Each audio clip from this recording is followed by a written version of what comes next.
and it is good. Jake Bates throwing right side, and it's going to be intercepted. Return past the 15, past the 20, out past the 30. Has space down the sideline. 40, 35, 30. And he is gone. A pick six for Houston. Snap good, hold good, kick up. And it is straight down the middle. Looking to throw, rolls out right. Throws end zone. Touchdown San Antonio. Cody Latimer alone in the end zone. They take a 1-point lead with 3 seconds left. 52-yarder, left hash for the win. Snap good, hold good, kick up, and it's drilled. Miami escapes week 1 with the win. Jason Sanders is looking to throw. Pass right side, wide open. Touchdown Drake London. Touchdown Drake London. Atlanta has tied this game and are an extra point away from taking the lead. Needing the 12-yard line. Handoff, Robinson left side. And going to be stuffed.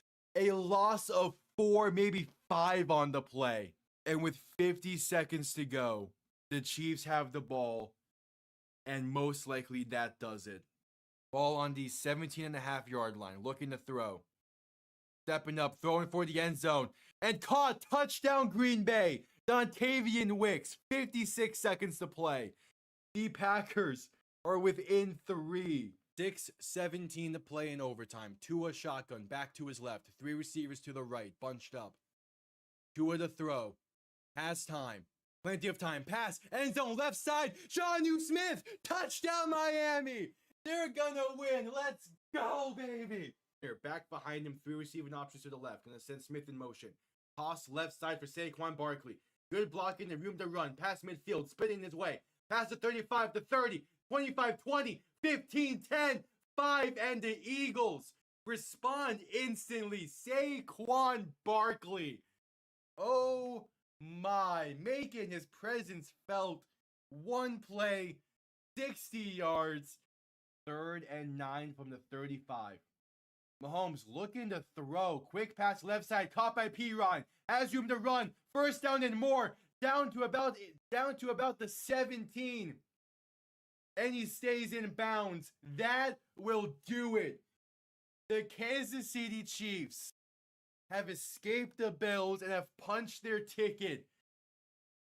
Hello, everybody, and welcome on in. Monday Night Football to wrap up Week 7 of the NFL season.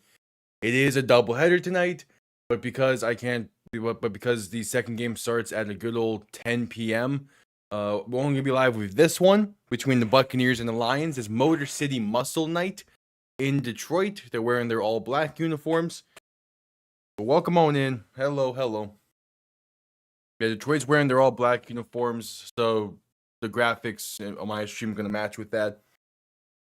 I actually do like the helmets for these uniforms.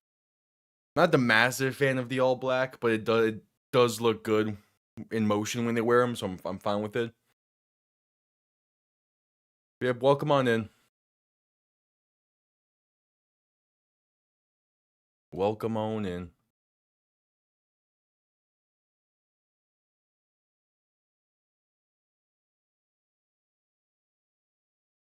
Yeah, this should be a fun one tonight.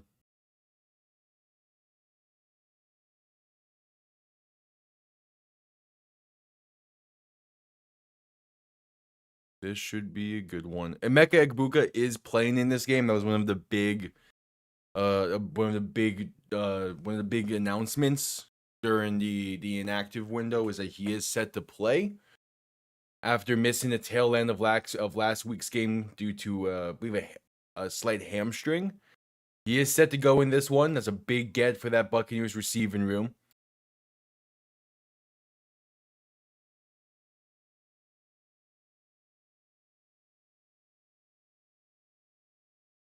Vikings chances of taking. I doubt the Vikings have that big of a chance to take the North, even if the Buccaneers win.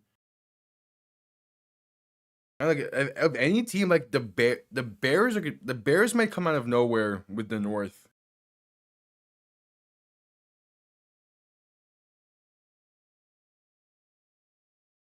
True. That is true. That is true. But even still, like even if it's the Lions winning this game, and that Seahawks Buccaneers game is still gonna look fine and look great coming into the season.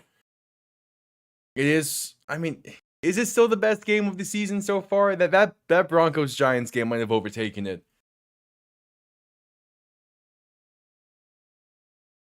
But it's definitely gonna end up being a top 5 game of the season. That's for sure.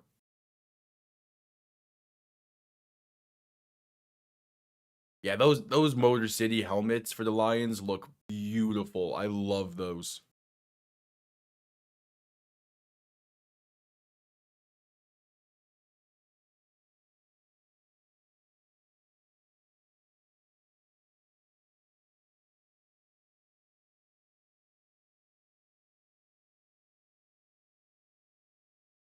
All right, the Lions will get the ball first in this one.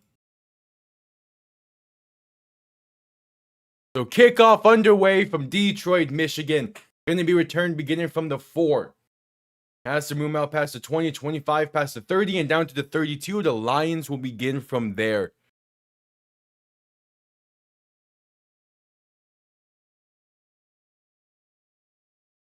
Yeah, that probably was. You know what? I gotta look up on.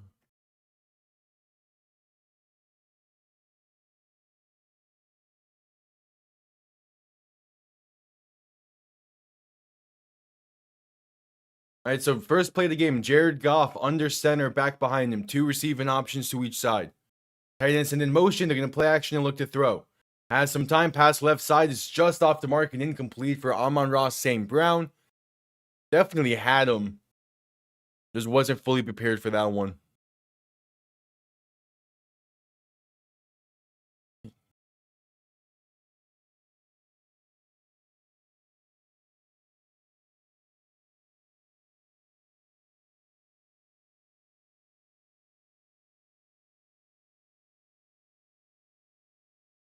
All right, so 2nd and 10, Goff to throw once again. Pass right side, caught by Jahmyr Gibbs. Going to make 2-man miss and has room for the first and more.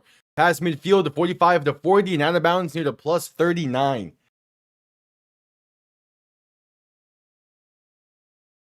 All right, bet.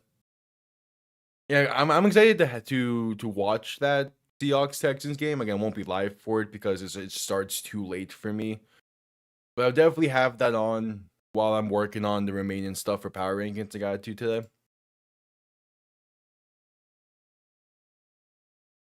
So I'm probably gonna end up getting these. Yeah, I have that. You can kind of see it. I have that Dolphins helmet in the background. I need to get proper padding for it. So probably end up doing that tomorrow. Handoff right side to Jahmyr Gibbs will only gain about a yard. So 2nd and 9. 2nd and 9 coming up.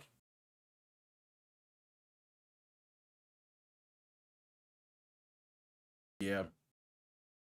I mean, yeah, I got last night wrong. I picked the Falcons for that one. So I'm at, 8-4? Still feeling good with that. Goff and shotgun back to his right. 2 receiving options to each side. 2nd and, he said a gain of 2. So 2nd and 8. Going to give this to Gibbs once again up the middle, and he's going to get up to about the 35. Another gain of roughly 2. A 3rd down coming up.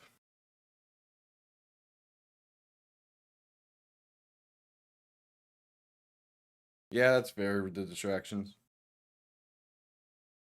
I mean, that's why, like, during the summer, when I do my video essays, it's like I always make sure I'm like a week or 2 in ahead of them, so that way I can I didn't know I'm gonna get distracted with shit.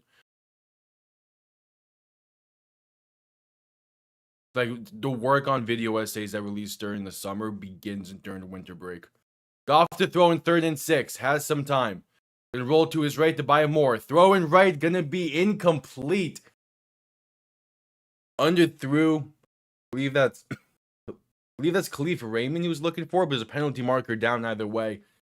This will be against Tampa, most likely.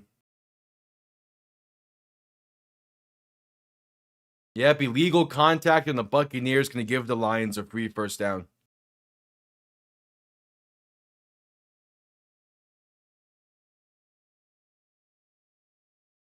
Yeah, that's always. Like, I have so many ideas to work on for videos. I just finding the time to actually work on those is the thing.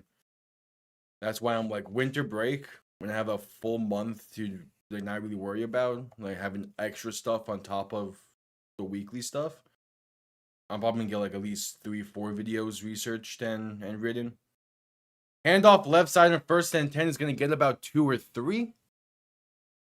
Sets up a 2nd and about 7. I actually need to start scheduling one of those recording sessions actually. What's up, Bob Flash? How's it hanging? All right, 2nd and 7. Goff and shotgun back to his left. 2 receiving options to each side. Tight end sent in motion, left to right. Goff gonna look to throw. Has some time. Pass over the middle is caught. Amon-Ra St. Brown, the 10-5. He's in. A walk-in touchdown, and the Lions strike first.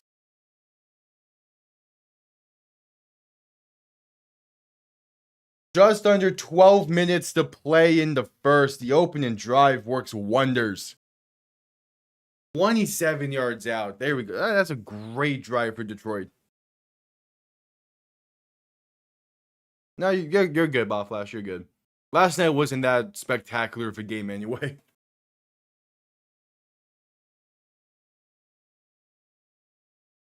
Yeah. Again, I take the bots showing up as a compliment. It means that I'm getting on their, which means I'm getting on their radar, which means I'm getting on just general people's radar at the very least. The extra point's up and good. Yeah, last night's game was, it was something. All I know is that next week the Falcons are gonna look so much better than they did last night. We head to a commercial break after the 27-yard Amon-Ra St. Brown touchdown. Yeah, it's their Motor City, the Motor City muscle uniforms. They look nice in motion. I'm more of a fan of the helmet and that like blue primary than I am of anything. They failed. Yeah. Hey, the NFC West was always gonna be a bloodbath this year.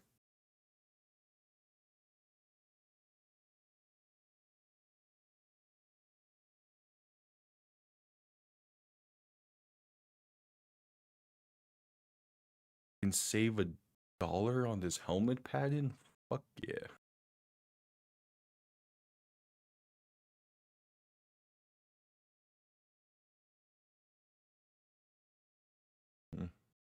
I can look into that in more detail later.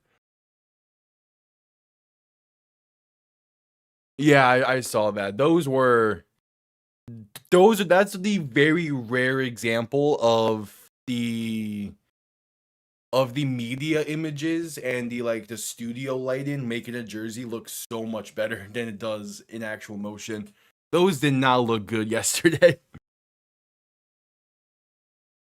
I am excited for Thursday though. They're gonna wear their supercharger throwbacks from the Drew Brees days. I think those are gonna look great.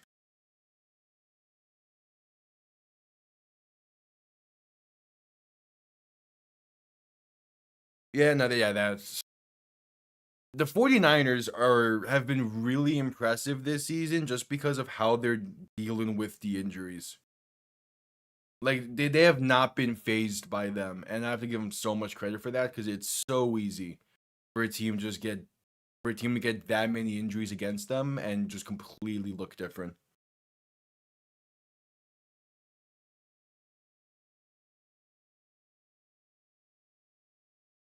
Wait, in the last 2 seasons, Jared Goff has had 2 passing touchdowns in the first quarter.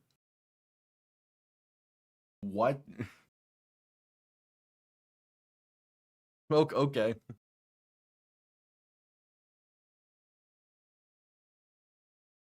Yeah, yeah, exactly. All right, Jake Bates sends this one down, going to be returned beginning from the 2.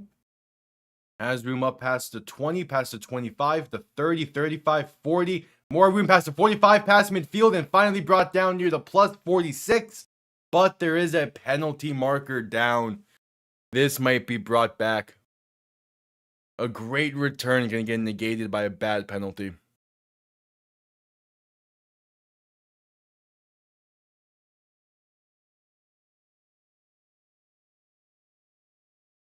Yeah.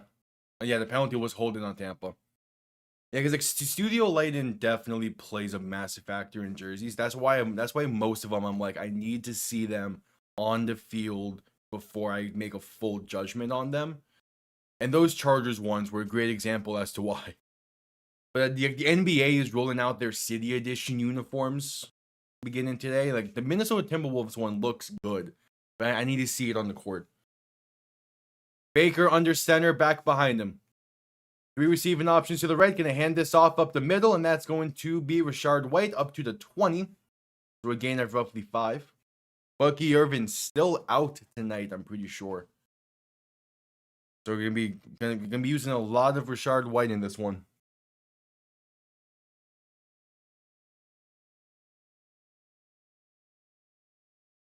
So I got the rivalries uniform for the Patriots because I don't really like their current home and away uniforms, and it was between that and the throwbacks. I do kind of just prefer the rivalries for the Patriots. I do really like how they look. Play action looking to throw in 2nd and 5. Baker, pressure coming, escapes it up the middle. Still trying to find space, but slips and going to be brought down for a loss of 2 back to the 18.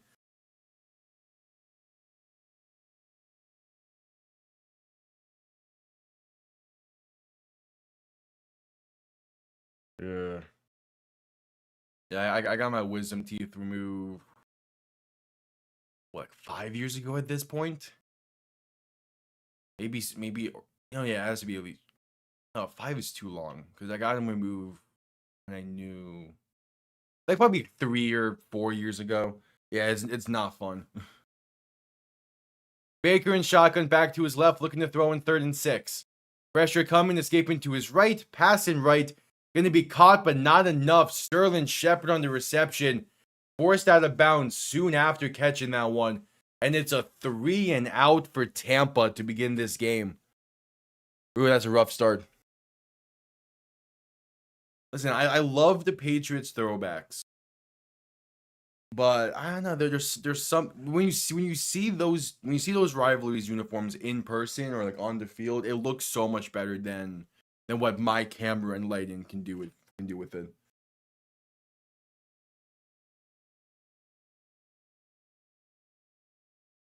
All right, punt comes off clean. Going to be fair caught at the 35. At least the first batch of the cookies weren't that great.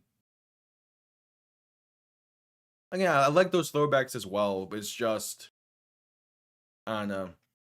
It's not a throwback that really. Also, like, they didn't really have any like players that stood out in the throwback colors from when I got that. Because I was supposed to get a Patriots jersey back in May when I was in Boston, but I just didn't have the time. And if I went then, I would have gotten a throwback jersey. But I feel like I needed at least one rivalries uniform. Because I already have a bunch of throwbacks, so I feel like I need at least one of that special set. Yeah, they're red. Because it's their what, like 80s and 70s uniforms. Again, they look beautiful. It's just I don't know. I wanted to mix it up a bit. I don't want to get like a bunch of teams throwbacks just because.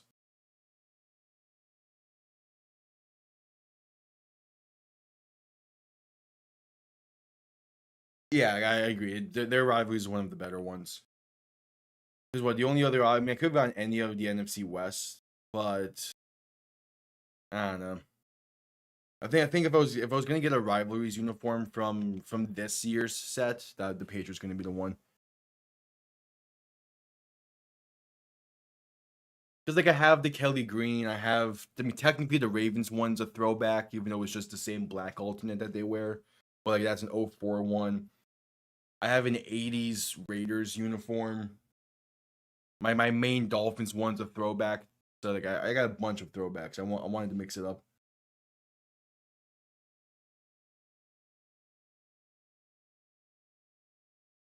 It's weird. I don't think the Raiders have ever changed up their uniforms.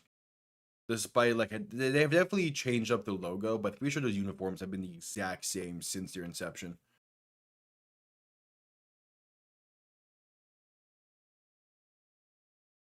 All right, just coming out of commercial break.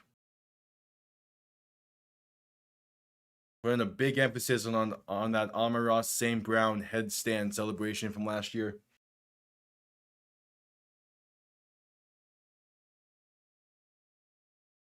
Yeah.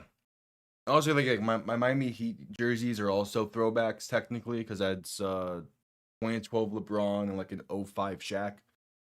Even though the Heat definitely have not changed up the uniform since, but like, technicality wise, and you know me about Flash, I love my technicalities. Goff and shotgun back to his right, going to look to throw. First play of the drive, and he has time. Pass left side can be a wide open St. Brown. Has room past the 45 and out of bounds at the 41. The Lions are already past midfield. Under 9.5 to go. I need to double check who I picked to win this game.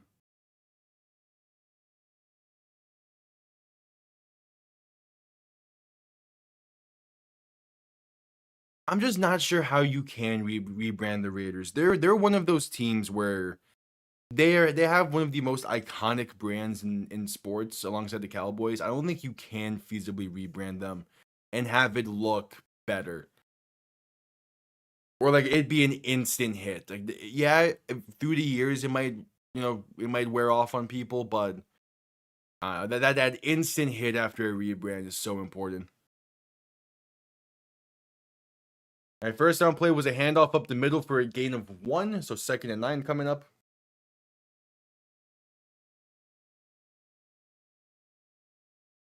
Again, the Cowboys are the same. Like I don't see the Cowboys ever rebranding because I don't think you can rebrand them.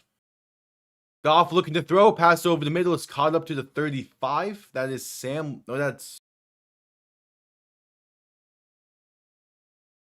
I was gonna say Darnell Wright, but that's not correct. It's gonna be a 3rd and 5 coming up. A 3rd and 4. Oh, that's Brock Wright on the reception. So 3rd and 4.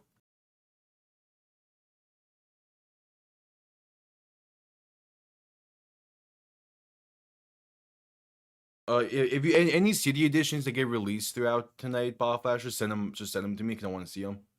Goff looking to throw in 3rd and 4. Pressure coming, and he's gonna be sacked. Ball comes loose, picked up by Tampa at the 40. It's a strip sack for. My first instinct was Ronald Darby, and I know that's not correct. Damn it. Yaya Diaby on the strip sack. And the Buccaneers get a big time turnover early. Yeah, that ball's loose before the arm goes forward.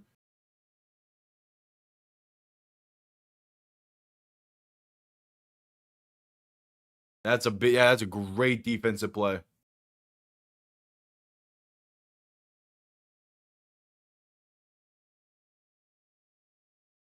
Oh yeah, no, so a big reason why, so when the Raiders moved to Los Angeles, a big reason why that they ended up leaving Los Angeles after what, like 15 or so years and go back to Oakland is because of how iconic their brand became with the LA with LA and the LA streets. Like it was like because it's silver and black. People look a lot of it's very easy to look really cool and really great in monochromatic colors.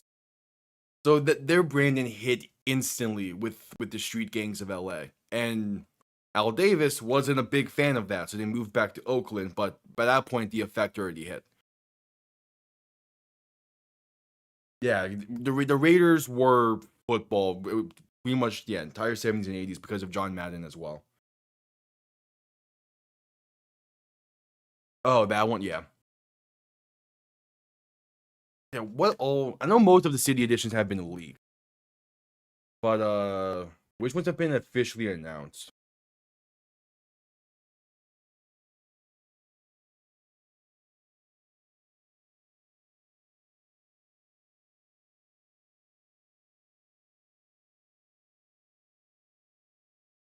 Yeah, the Timberwolves announced theirs,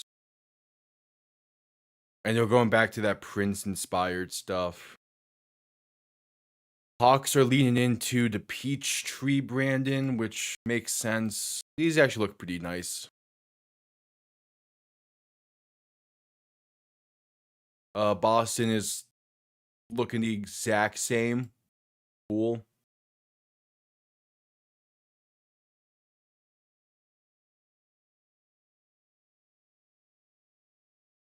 Yeah. And the Nets are bringing back their 2018 city editions, the notorious BIG ones, and these do look really nice. Hornets have not announced theirs yet. Bulls are bringing back a version of their 2019 city editions. Yeah, these look pretty cool. They're just coming back from commercial break. Baker under center, back behind him. 2 receiving options to each side. Just in the play, he's now in shotgun, back to his left. Going to look to throw. Pump faking out. Quick pass left side, going to be caught. And play is now going to be whistled dead. Yeah. Cleveland hasn't announced theirs as there's a false start on Tampa. Cavs haven't announced theirs, but they did announce that they're bringing back those early year LeBron era uniforms, and these look amazing. Dallas hasn't announced their city editions yet, but they're bringing back those gold uniforms from the 80s. Okay.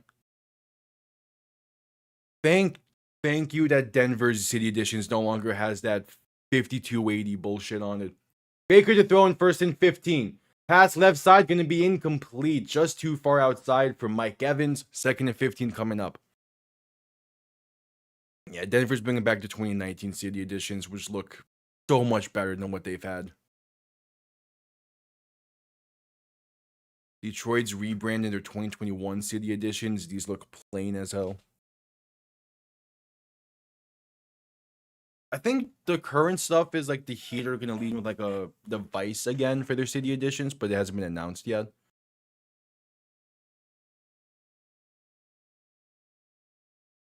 Baker and shotgun back to his right, looking to throw in 2nd and 15.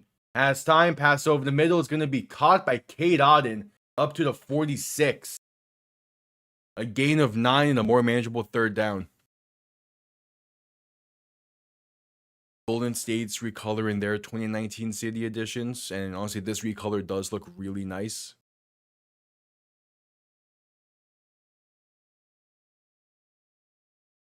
Houston's bringing back the H-Town city editions from like 2 years ago, and I do not blame them. Those look nice as well.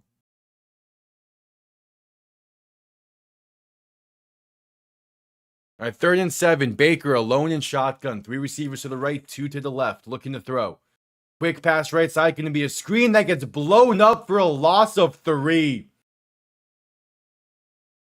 Jack Campbell blowing it up, and the Lions force another 3 and out.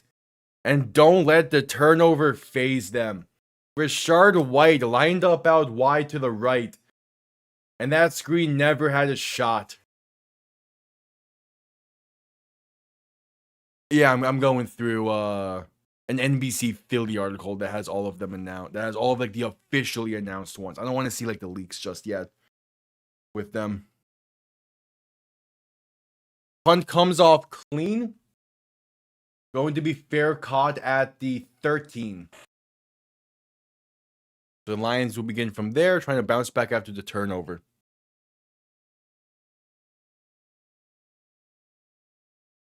No, you get Bot Flash. Because, like, yeah, like, the leagues do set a good idea. Mainly because I don't remember what most of these older city editions look like. So this article is just saying that, like, the leaks are suggestion that it's this. But I won't know what it looks like. We're at commercial break. You also have 2 nickels, which isn't a lot, but it's weird that it happened twice in 1 week. Okay. Pacers not officially announced yet. Same with the Clippers. Oh, the Lakers are bringing back these with the, like, weird flying V Los Angeles text. Okay. Those look fine. They're also changing their purple uniforms. Yeah, fine. Yeah, Memphis added some throwbacks for your 25th year, but City Edition not announced yet. Heat not announced yet, but again, Vice is the idea with it. Oh, same. I had to. Yeah, that was a good movie. That was a good movie. There's also a video game with it that I think one of my friends is gonna play at some point, and I kind of, like, twisted the arm in that happening, so that's gonna be fun to see. And Milwaukee bringing back the Dream City editions because that's cool. I think Minnesota so far is the best of the officially announced ones, and then, yeah, they're bringing back the throwbacks for the 25th anniversary.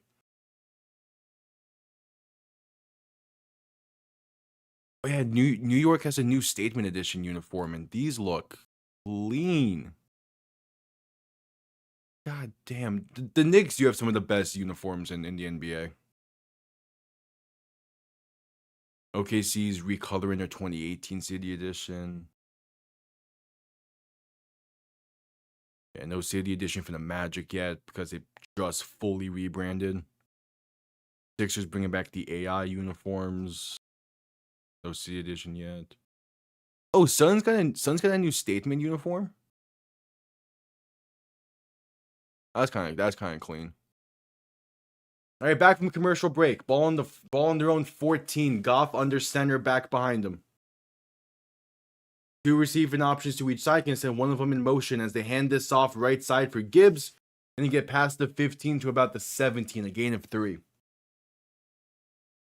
Yeah, I've seen a few of the new season that released in the summer. Just haven't gotten around to finishing it.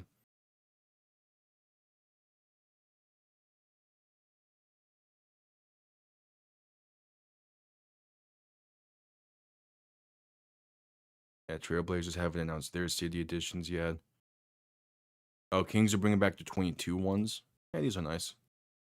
Goff and shotgun back to his random 2nd and 7. Quick throw left side, can be caught by St. Brown. Makes one man miss and has room. Pass to 30 and out of bounds at the 33, maybe 34. Oh yeah, is this the first year of the full rebrand for the Jazz? It has to be, right? That's gonna be nice to see. Oh, that's the Wizard City edition. It's those gold uniforms. God, those are ugly.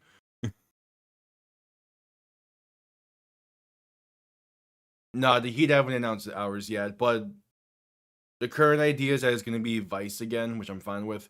Handoff left side for Gibbs is going to get past the 35 to about the 36, gain of roughly 3. And the idea is to bringing back the Vice stuff from like 2018, which I'm fine with. I think those were some of the better ones.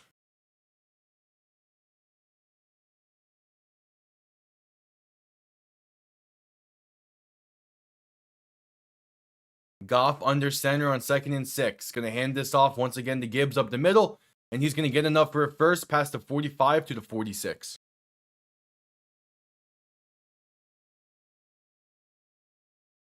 It's weird. The Heat haven't announced theirs yet, but they have announced the days the games are going to be wearing it for, which is kind of weird, but whatever. Goff play action, looking to throw, rolling right.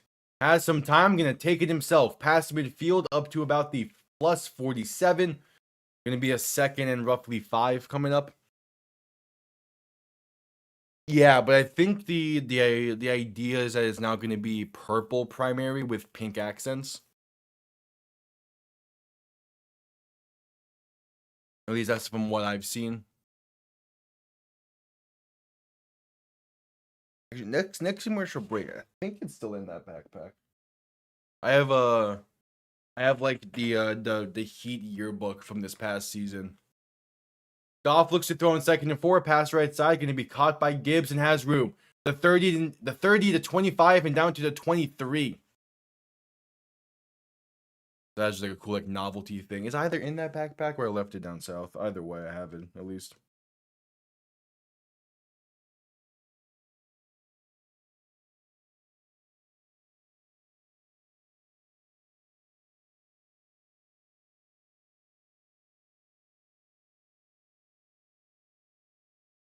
All right, so 1st and 10 from the 23. Goff under center, back behind him. 3 receiving options to the left. A toss left side for Gibbs, and he's going to get stuffed behind the line. Back to the 29. Vita Vea on the tackle for loss. Going to be a 2nd and 13 coming up for the Lions.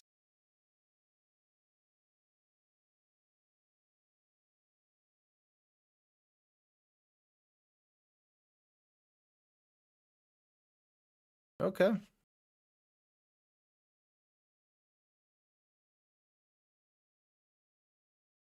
Goff and shotgun back to his right. 2 receiving options to each side. 2 minutes to play in the first.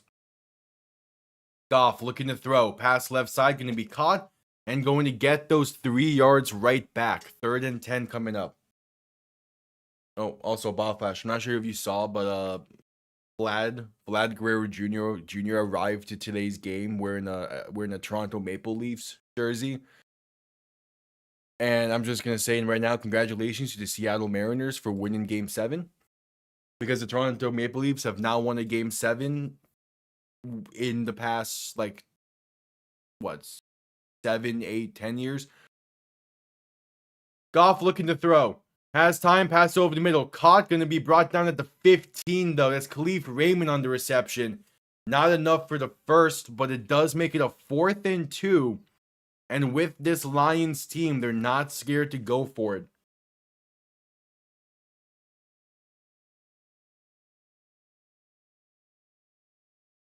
I mean, you're feeling fine playing Bo Nix, though. He ended up having a great game.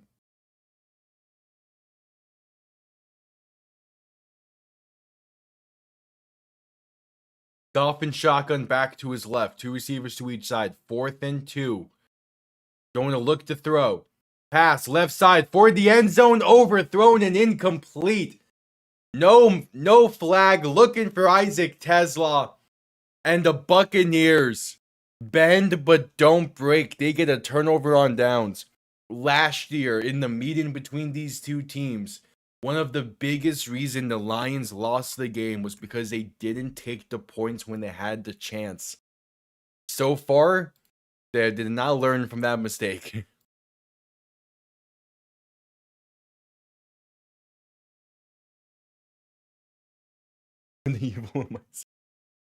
Hey, he made the decision to wear an Austin Matthews jersey to a Game 7 in Toronto.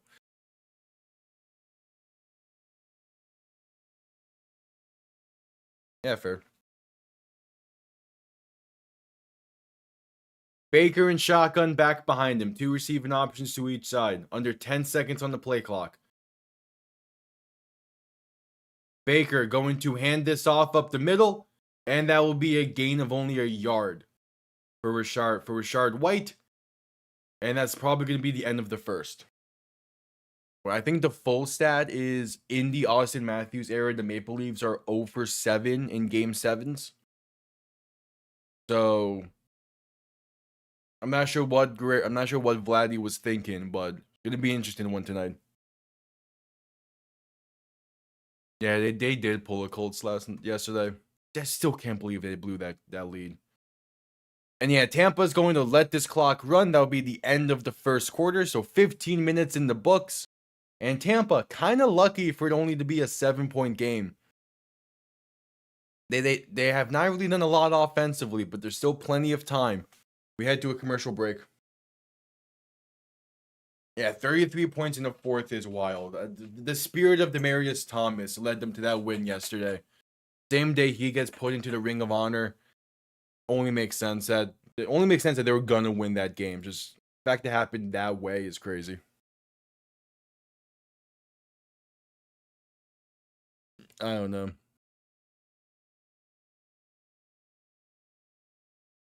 I don't know how you give up that many in the quarter. But the Giants find a way.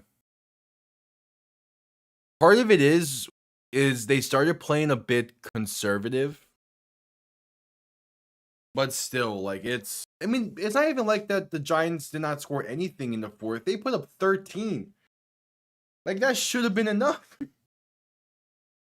It's on coaching. It's on that, was it Shane Bowen who's their DC? It's on him.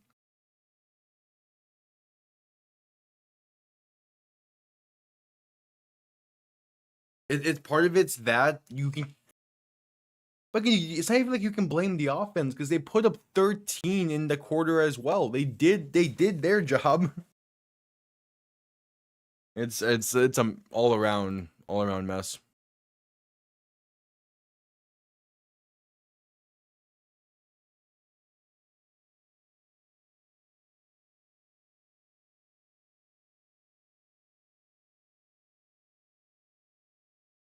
Yeah, the Maple Leafs are 0-7 in game sevens over the last 20 years.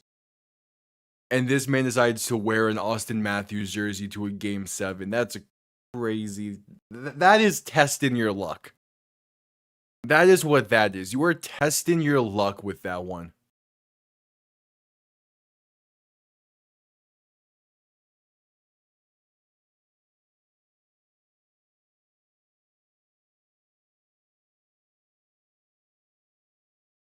Uh, week 7 Giants. The thing with that Cardinals game is it wasn't purely on their defense for blowing that one. I mean, again, you can't fumble the ball the way that DeMarcano did there. Like that wasn't giving up 33 in the quarter bad.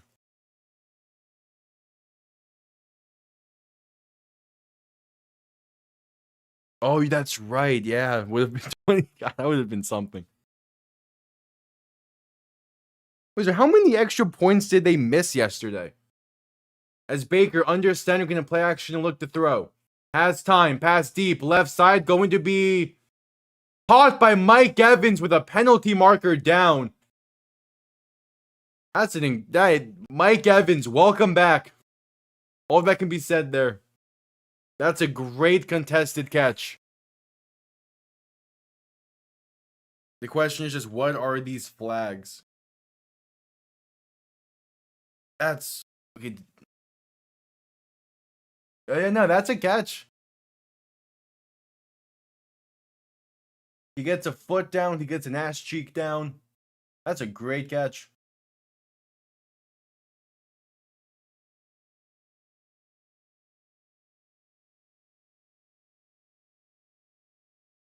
We have Holden on Detroit as one of the penalties. That'll be declined. The other is defensive pass interference against Detroit. And they're going to accept that one because I guess they're ruling it incomplete. So yeah, DPI and Rocky Ya-Sin pretty much makes it a completed catch.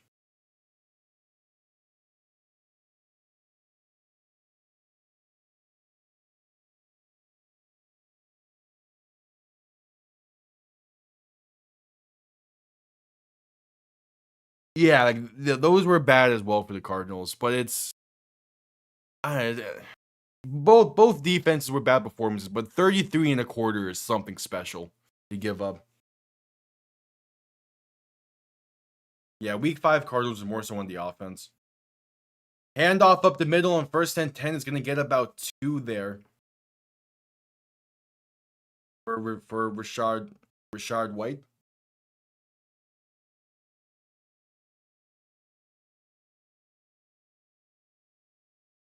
Oh, also, Botflash, did you see the report from earlier today about Russell Westbrook and his time in LA? I can't believe that this isn't a Centel report, but no, this is pure Central. Mayfield and shotgun back to his right. 2 receiving options to each side. 2nd and 8. Going to look to throw. Baker with some time, pass right side, can be caught by White and going to get up to past the 45 to about the 46, maybe 47.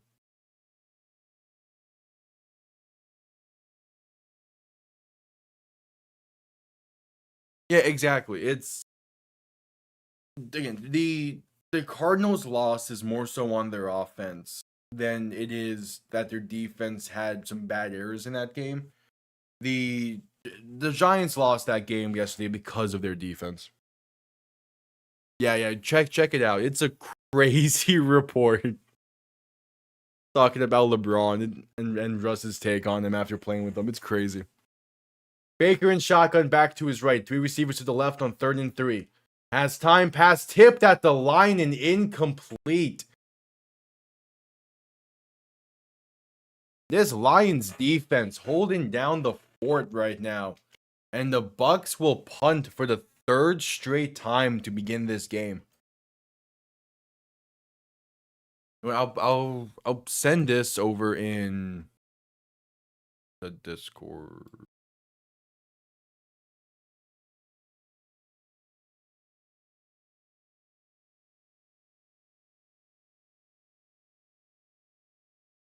Yeah, I put it in sports. All right, the punt comes off clean. Going to be fair caught at the 14. The Lions will start from there.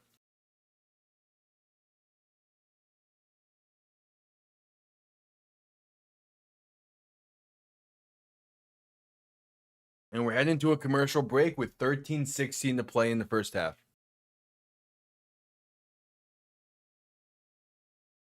Hey, Mike White is signing with the Panthers practice squad. Yeah, I guess that means Bryce. Yeah, Bryce Young's going to be missing a few weeks then. So he's going to be their backup.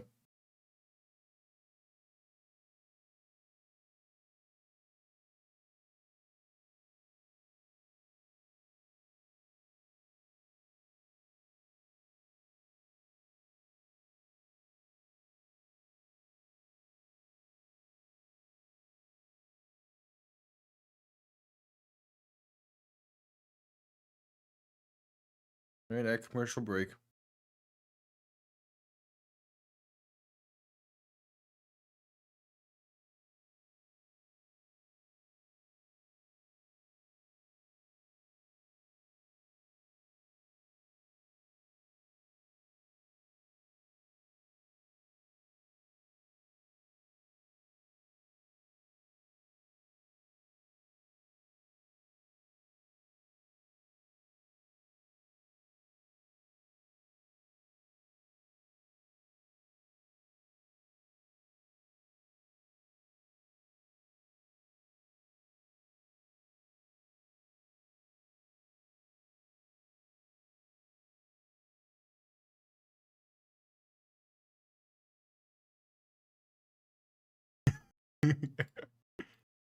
Punkle's response to that, crazy.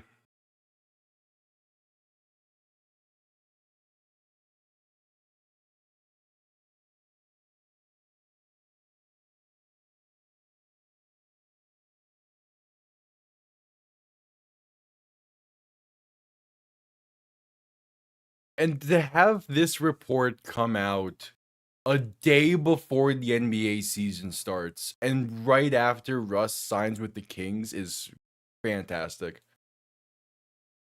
The first part.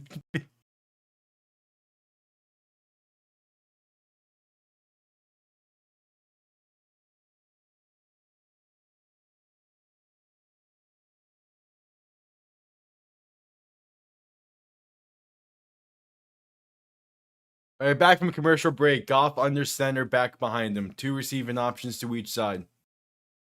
1st and 10 from the 14. Gonna play action and look to throw. Dump off right side. Gonna be caught and has room.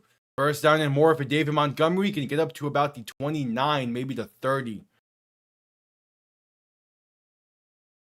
I wouldn't be shocked if that was released in a book, but still, that's.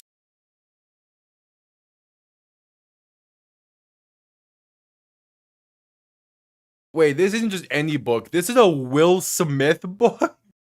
This is a Will Smith centered thing.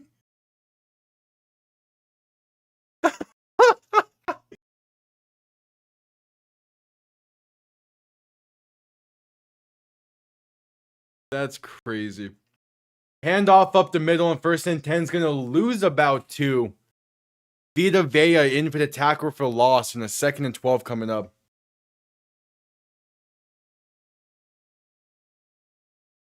I mean, I knew like obviously like Will Smith was involved. He's part of this report, but I didn't expect it to be all this entire thing to be centered around Will Smith. And just having that and having those parts from Russell, that's crazy. Why is Jalen Ram what? Goff under center and penalty markers come before the snap. Going to be a false start on the Lions.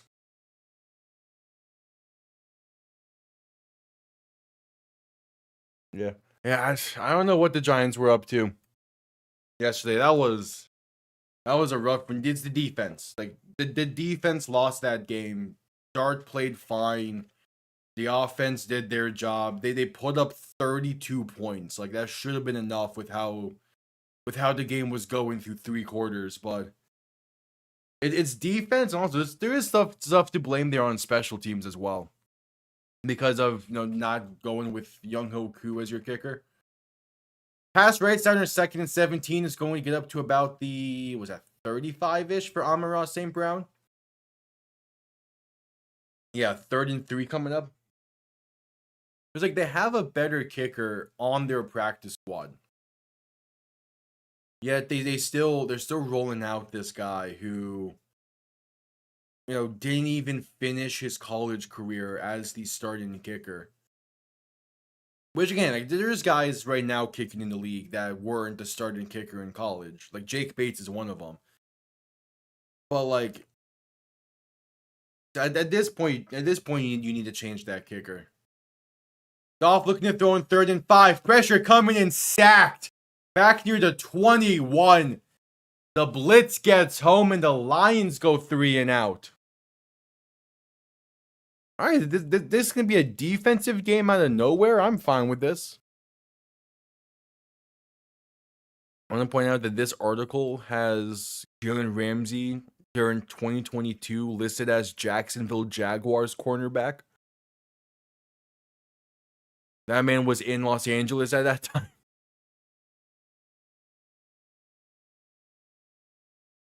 The punt comes off clean and going to be returned beginning from the 25. Past the 30, past the 35, and down to the 36.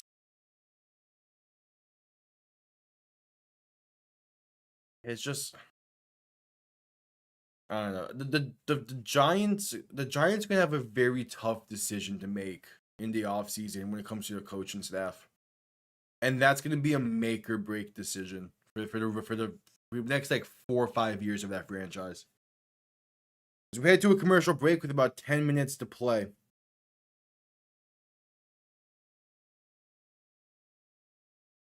Brandon Graham is unretiring to rejoin the Eagles.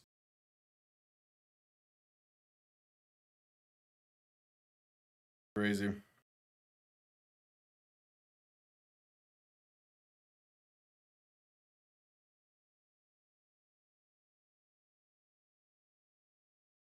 Brandon Graham is back. I respect it. It does feel like that Philly is like another big piece away from truly like getting everything together, but I'm not sure if Brandon Graham would be that piece. Not really the defense I have an issue with over there.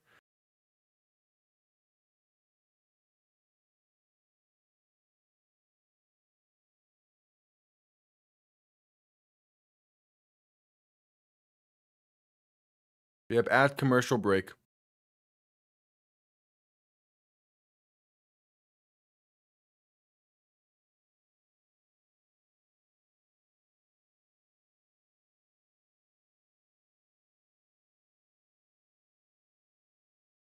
What is this fucking video?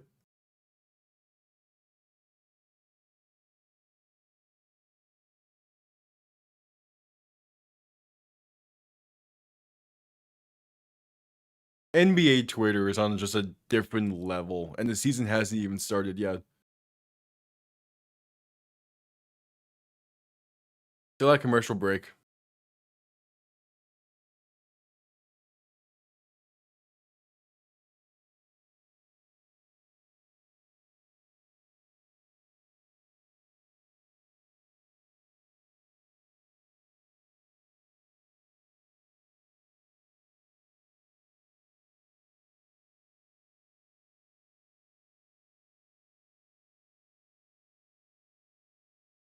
And yeah, Tyler Lockett was released because they weren't using him.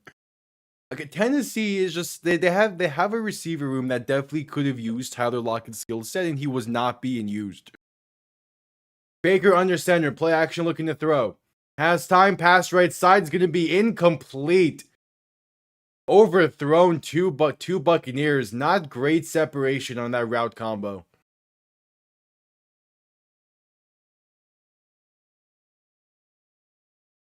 And it's gonna be 2nd and 10. Yeah, Tyler Lockett got released. I mean, he has 10 receptions on the season. About 21 targets, 10 receptions. What's his snap counts on the year? Baker looking to throw in 2nd and 10. Pass left side can be caught by Emeka Egbuka. Can get up to the 40, a gain of 4. 3rd and 6 coming up. Yeah, he's been on the field for 45% of the Titans' offensive snaps this season so far. That's the lowest in his career, and it doesn't make sense that he would be on the field for that little amount of snaps.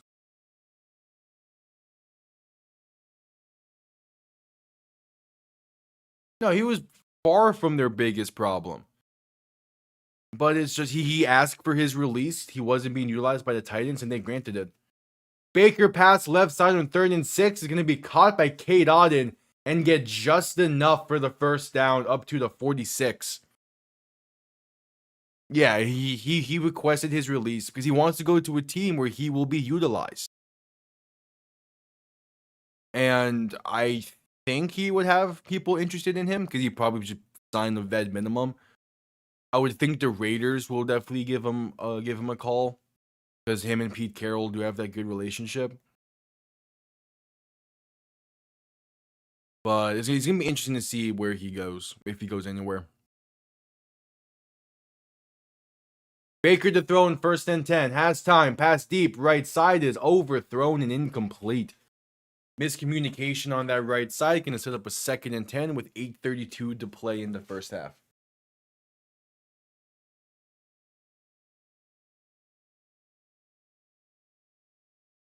Yeah, like it's been a very weird season for Tyler Lockett. So it's good that he's gonna get somewhere else that's gonna have more want for him.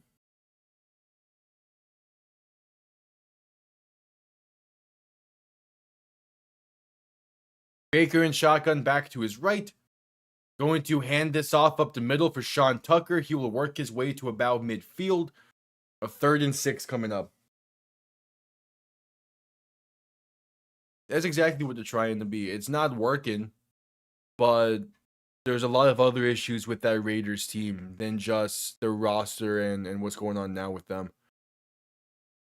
I think they're in a similar boat to like the Cowboys and what Washington was for before Snyder was forced to sell, where like as long as Mark Davis is the owner over there, he's not gonna care. They're not gonna win much with Mark Davis as that owner. Baker in shotgun on 3rd and 6. 3 receivers to the right. Looking to throw. Has time. Pass right side is going to be incomplete. Just too high. Mike Evans couldn't keep his feet in bounds. And Rocky Ya-Sin makes the play on third to force a Buccaneers punt. Yeah, just couldn't get that right foot down.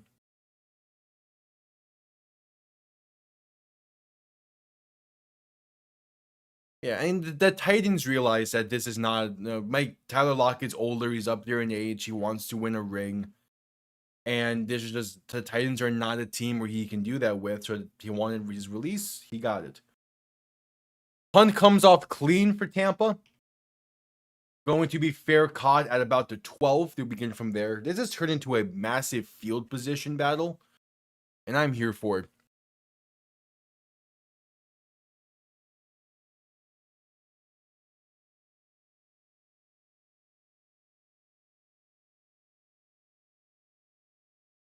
As we head to a commercial break.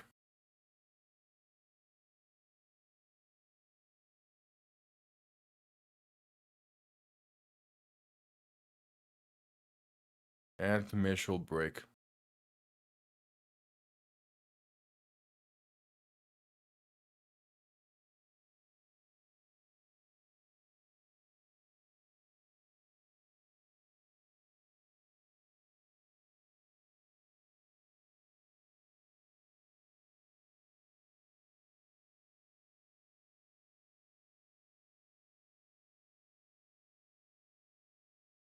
And commercial break.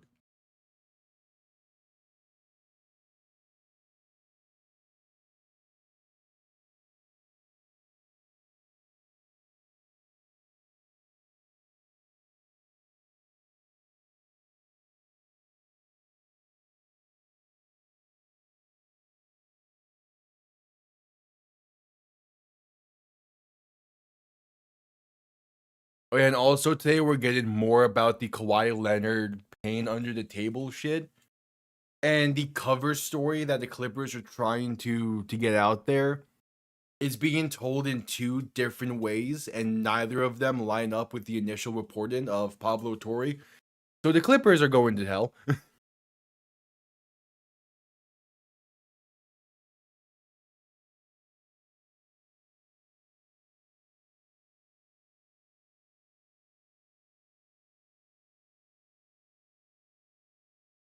The Clippers are in a very, very bad spot.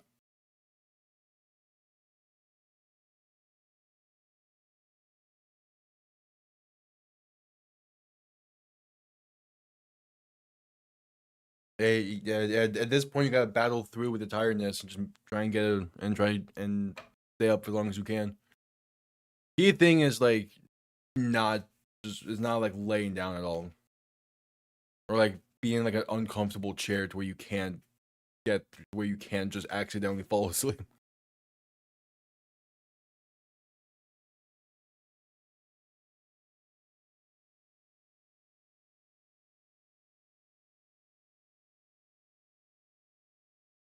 All right, back from commercial break. Goff under center, back behind him. Three receivers to the left, and there's movement before the snap. I'm not sure if Tampa ever broke the plane. And yep, going to be a false start on the Lions. Oh, yeah. I mean, that could still help preventing accidentally falling asleep. Yeah, I get that with the back issues.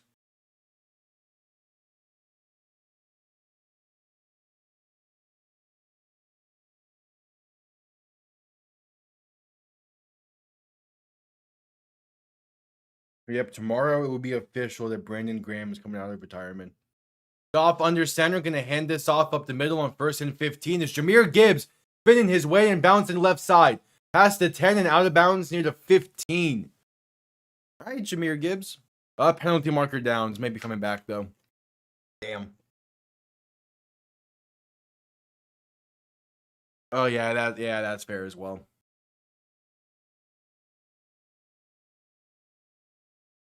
That's fair. I've had those moments where like there's nothing you really feel like doing, nothing that like intrigues you to do, so you just kind of just sit there and doom scroll.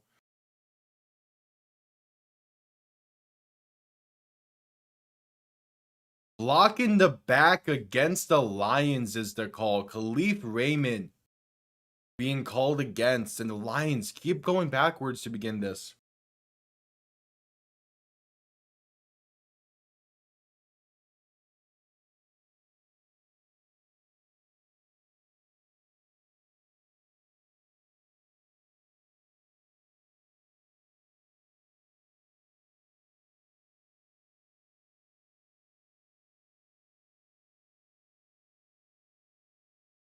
All right, 7:27 to play in the half.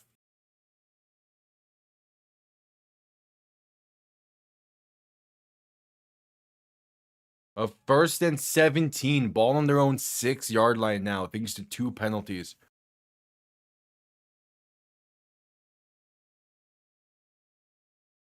Awful.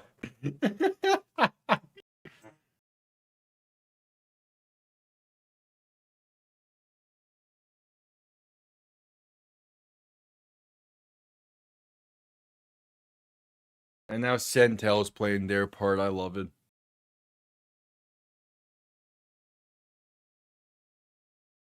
Goff under center. Back behind him, going to hand this off up the middle for Gibbs, and gets up to about the 9-yard line.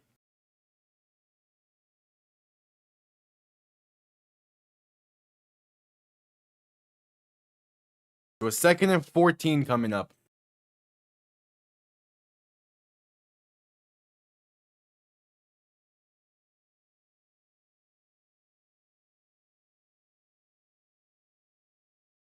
Oh, Levante David's slow to get up afterwards.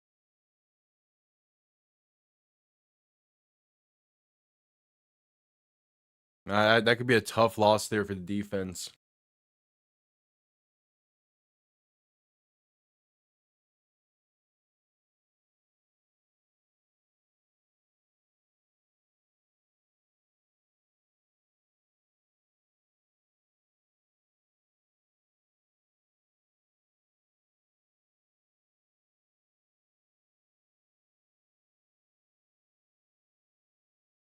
All right.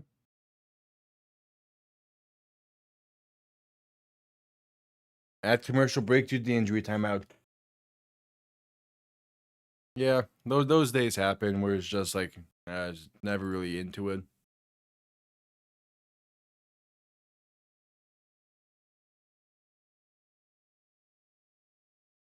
Yeah, and yeah, once that game starts, I'm sure the energy will be there.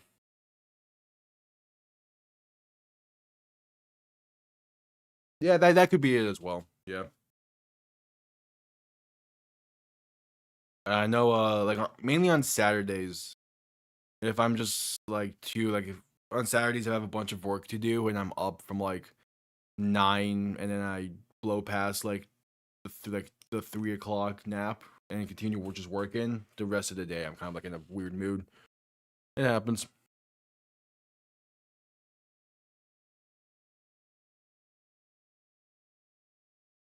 NBA Twitter is great.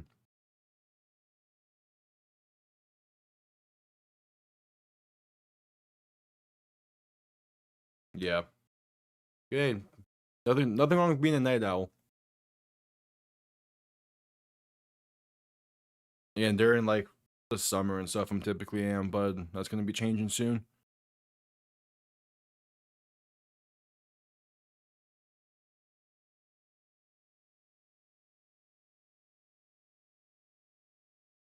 All right, just coming back from commercial break. Levante David on the sideline, helmet still on, seems good to go.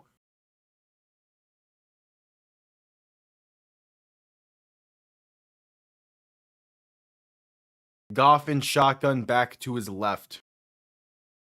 2 receiving options to each side. Ball on their own 8.5.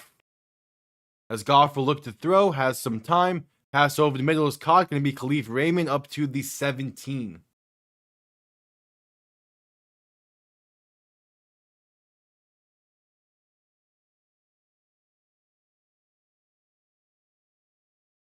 Yeah, I need to catch up on Coach as well. I haven't watched season 6 yet.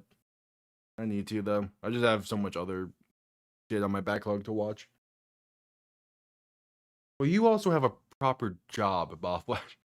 Goff looking to throw in 3rd and 6. Pass over the middle is at the feet of Khalif Raymond. Going to be incomplete. Penalty marker down.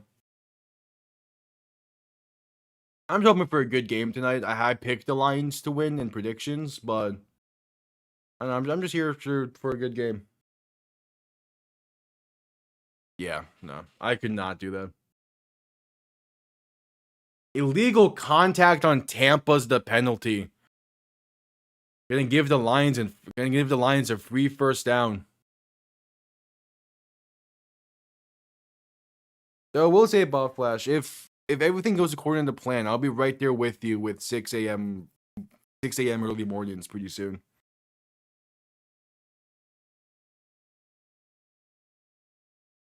But just not, go until 11.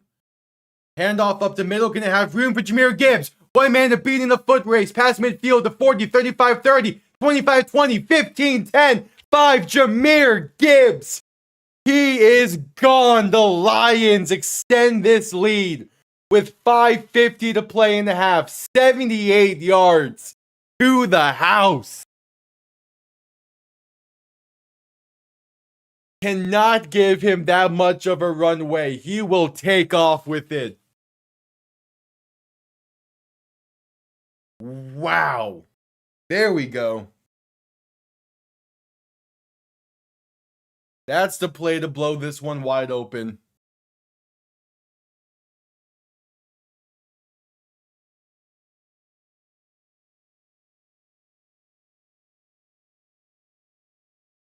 Yeah, I guess Tampa made some oatmeal raisin this week. I don't know.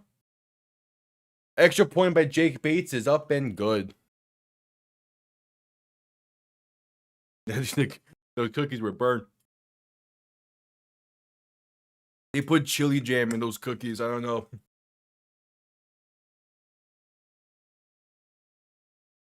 Okay, I was second guessing to say oatmeal raisin because I know some people do like those.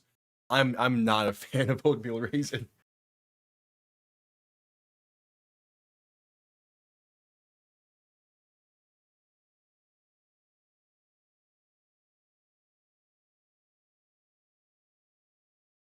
$78 yards. It was T Fox who was second guessing playing Gibbs, right?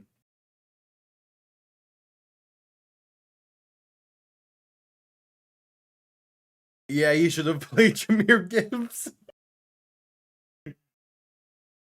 Oh, he really should have played Jahmyr Gibbs. That would have helped him out so much.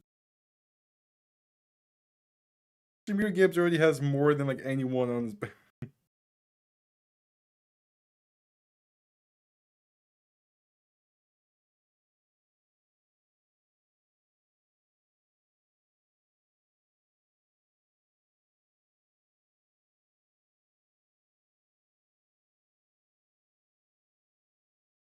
No, yeah, fair.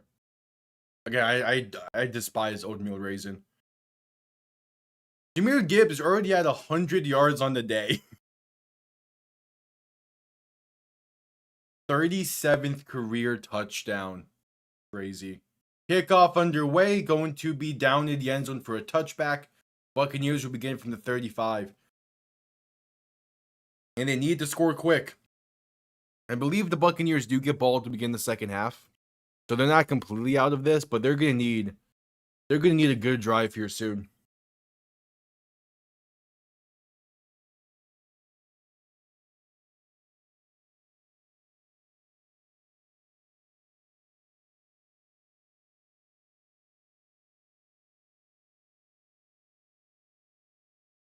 Yeah. I mean, I'm not the biggest fan of eggs either, but I can eat scrambled every once in a while. Handoff left side for Rashard White. Go into stiff arm one defender and get to the 40. All right, that was a nice stiff arm, but not much else afterwards. It is so weird seeing Ian Rappaport tweet out something with a caption of Sonic can fly. Because I do forget occasionally that, Jahmyr Gibbs' nickname is Sonic because of the Sonic and Knuckles duo.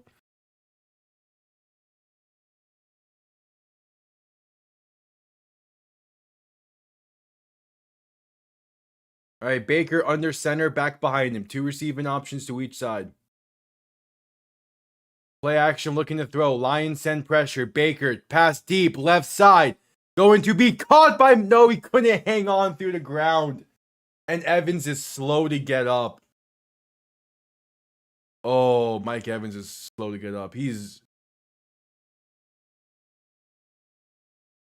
just down.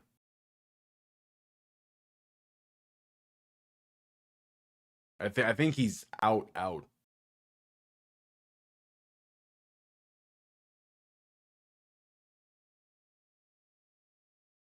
All right, there's some movement now. Okay. Yeah, that's definitely gonna send us to an injury timeout.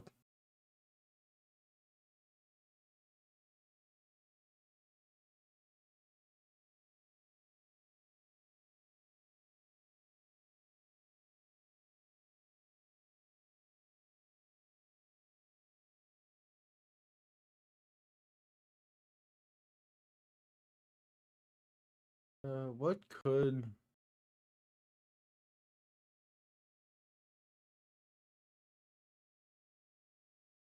And that's birds up for Mike Evans.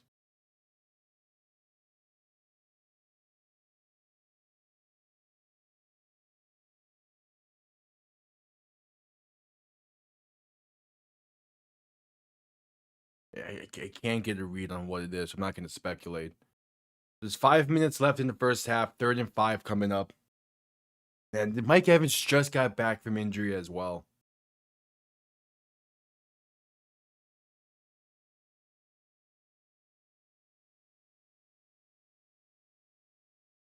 I'm kind of shocked we haven't cut the commercial yet.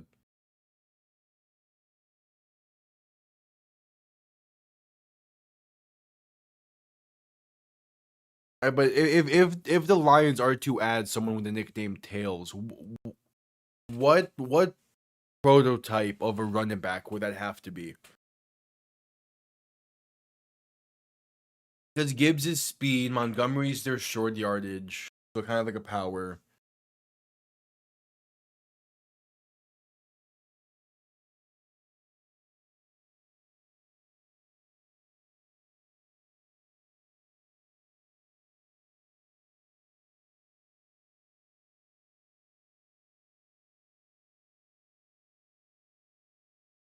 I'm really shocked he did not cut the commercial at all during that.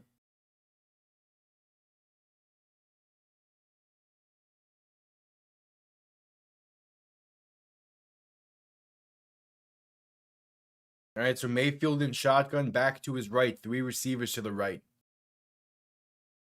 3rd and 5 from the 40, looking to throw. Has some time. Trying to create magic, but going to be sacked back at the 34. Another 3 and out for the Buccaneers. Their offense can't get anything going tonight.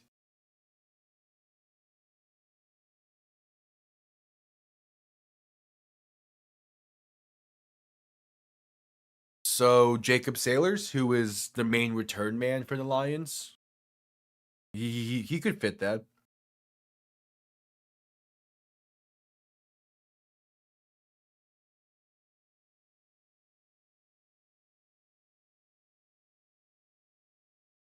Punt comes off clean, going to be fair caught at the 14. 4:13 remains in the first half.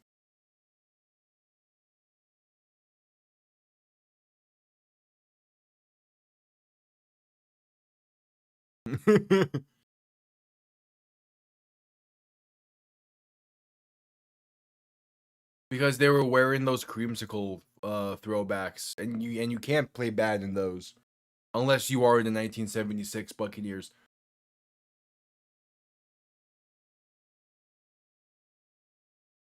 Yeah, Rocky Ya-Sin having himself a great night for the Lions.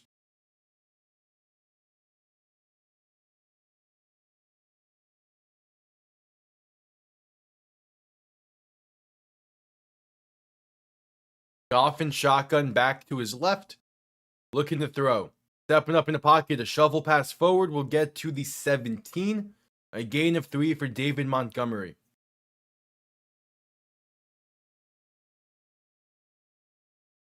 But now we need Jacob Sailors to actually have like some big plays in the return game. He's been playing solid this year. But all he needs is that one breakaway play, and I'm going to start saying it more often.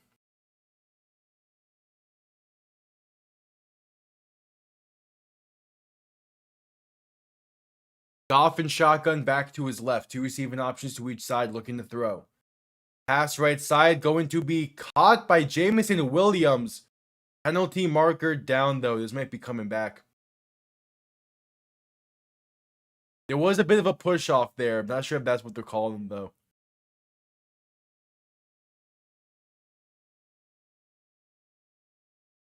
We'll see. 3.5 to play in the first half.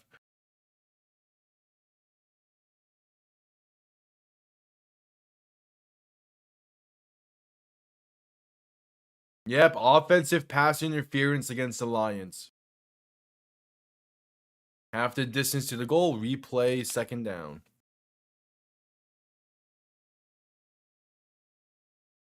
It is great to see the amount of UFL guys that are really kicking, that really are doing well in the NFL.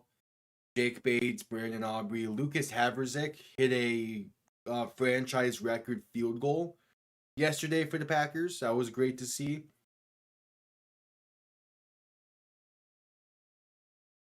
Kavontae Turpin, he's USFL.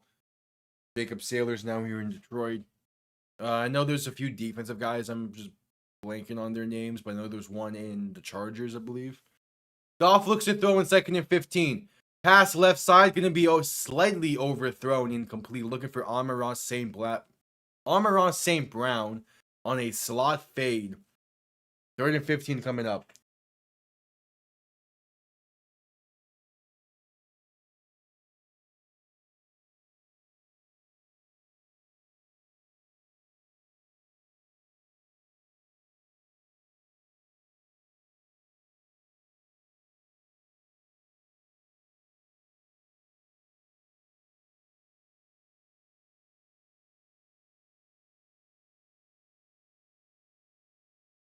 So Goff to throw in 3rd and 15. Pass right side is tipped at the line and incomplete.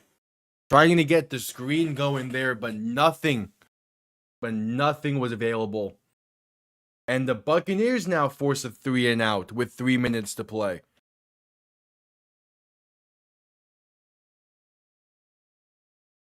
Yeah, try to get that screen to Montgomery, but it's blown up instantly.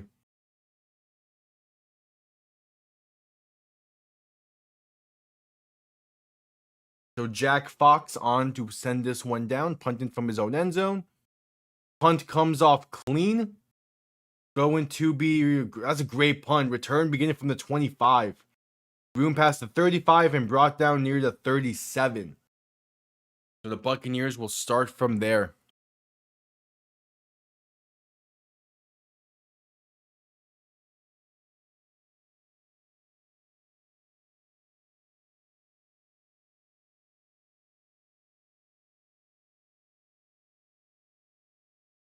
And Mike Evans is on the cart now, being taken to the locker room. That sucks.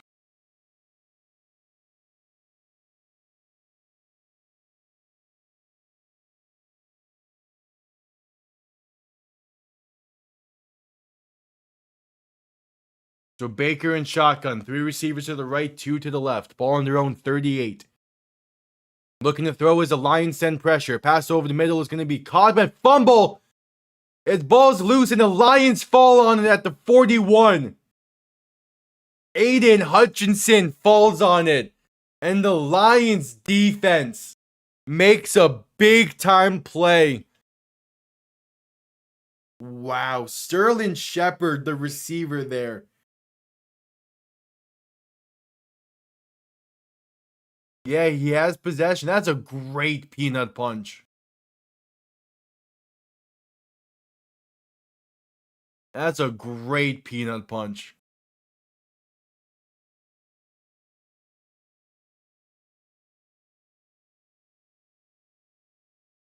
Yeah, the answer is no on them capitalizing off of that. And yeah, Mike Evans just got back from injury, and he's already going to be missing even more time. That just sucks. I mean, he's had a Hall of Fame career, and the fact that it might end, not might end. He'll be back, but just the fact that it is now been like this back half of it has just been injury sucks. Goff under center, back behind him. 3 receiving options to the left. 1st and 10 from the plus 41. First time the Lions have been past midfield in a while. Going to hand this off up the middle, and there is some room up to the 35 for, I believe that's David Montgomery on the carry. Yep.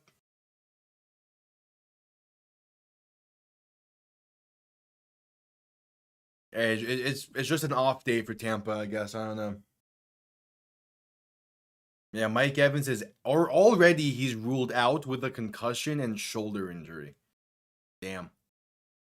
Handoff left side going to be brought down behind the line for a loss of 1 as David Montgomery on the carry, and that'll bring us to the 2-minute warning. 2 minutes to play in the first half. Tampa has been struggling in this one.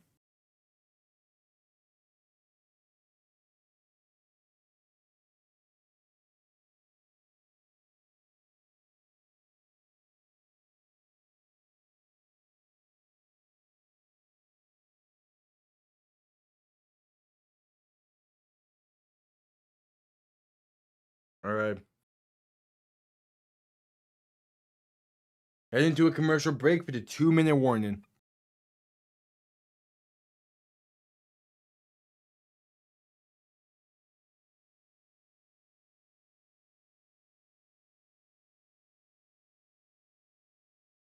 Two-minute warning. Yeah, Godwin is still out, but he's expected to be back soon, I believe.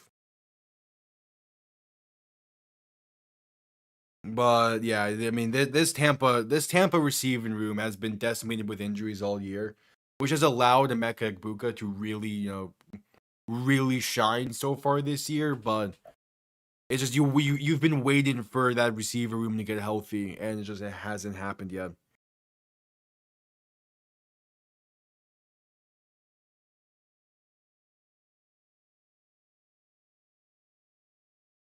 Yeah, Lions are playing incredibly well.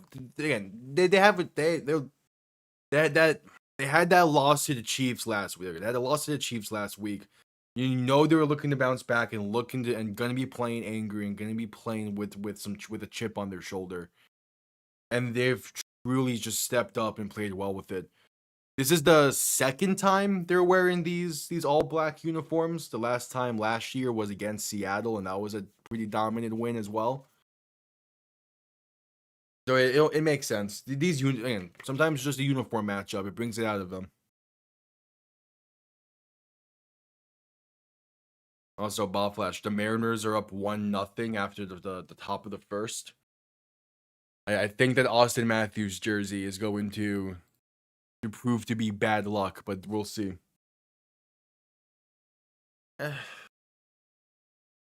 I'll go 31-14.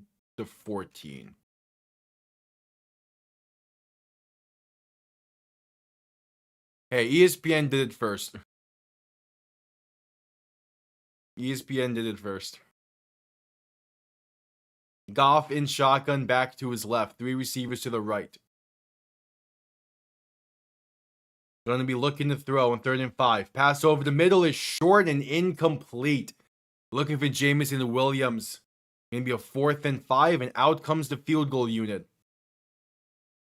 The Buccaneers have yet to run a play in plus territory. Crazy. Oh, yeah, fair.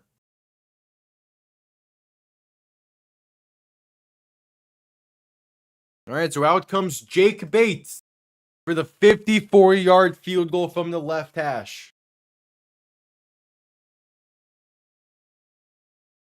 The kick is up, and he hooked it wide left. Bates is not having a great year.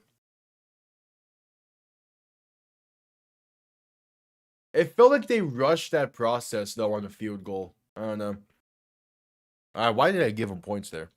Just instinctively.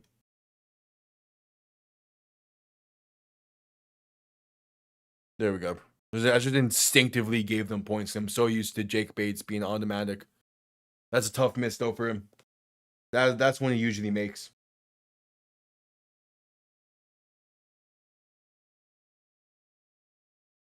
Oh, yeah, again, this year's been a little bit rough from 50 plus, but that's what he usually makes.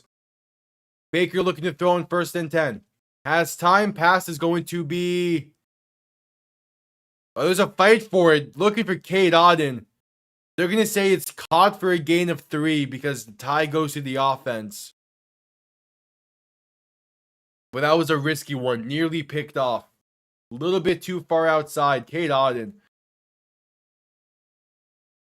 I'm not sure if that should have gone to him, but it did. Baker in shotgun looking to throw. And there's a stoppage now before the 2nd down play.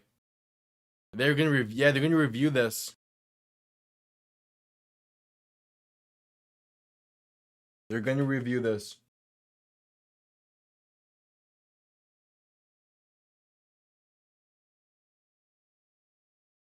Yeah, that's fair. Yeah, that loss to the Patriots was tough in that Super Bowl.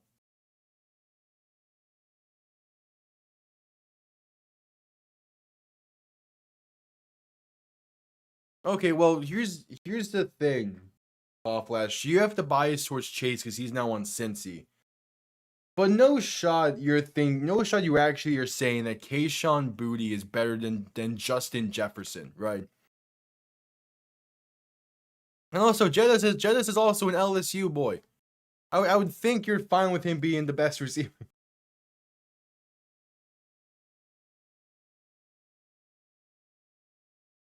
Yeah, it's been a little bit of a rough year for Jettas, but I think he's still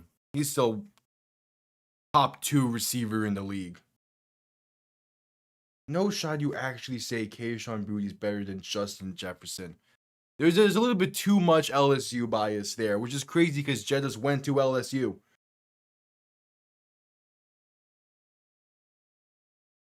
Yeah, JSN's having one of the best seasons we've seen from a receiver in quite a while. After review, it's an interception. The Lions get the ball right back. And this game's getting ugly for Tampa. Jettas too big-headed? Oh, yeah, that's fair. That's fair. I could see that, but still, he has purely talent-wise, Jettas better than Kayshon Boutte. I mean, that's fair. The line player had more possession over the ball than Cade Otton did. So after review was an interception. This game's getting ugly for Tampa.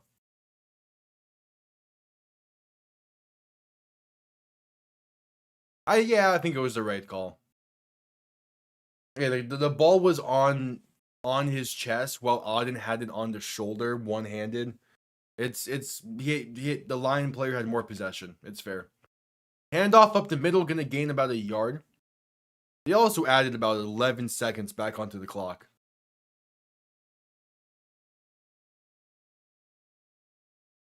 Damn.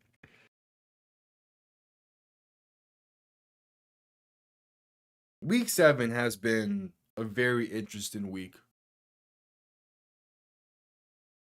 Goff and shotgun back to his right, 2 receivers to each side, 2nd and 9 from the plus 47. Going to look to throw. Quick pass right side, going to be caught. That's Amon-Ra St. Brown for a gain of 8 up to the 39-ish. He gets out of bounds as well. 3rd and 1 coming up. I could see that, yeah.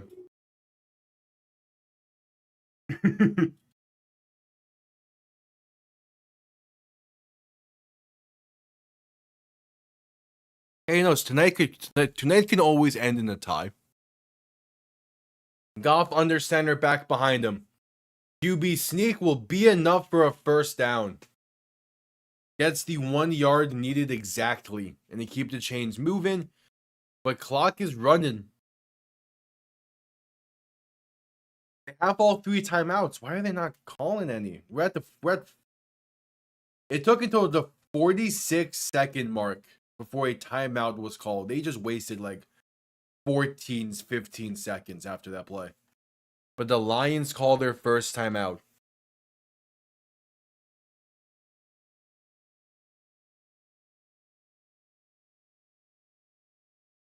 The Lions defense isn't one to give up 30 plus in a quarter. I will say that.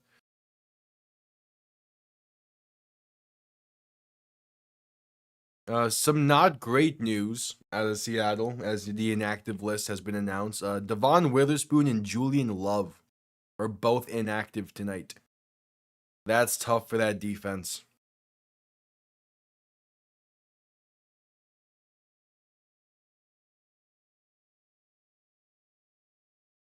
Goff in shotgun back to his right, looking to throw. Pressure coming and sacked.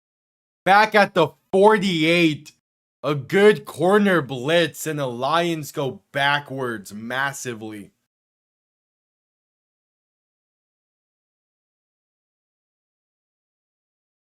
I mean, yeah, Dan Campbell is aggressive, but you can still use your timeouts while being aggressive.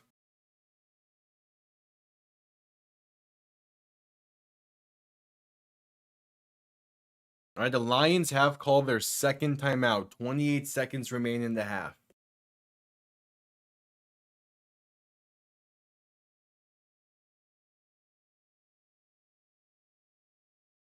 They are still close to field goal range.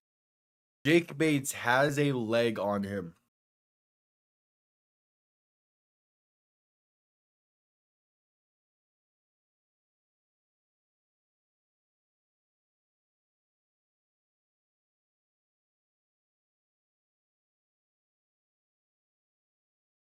Oh, I completely... Okay.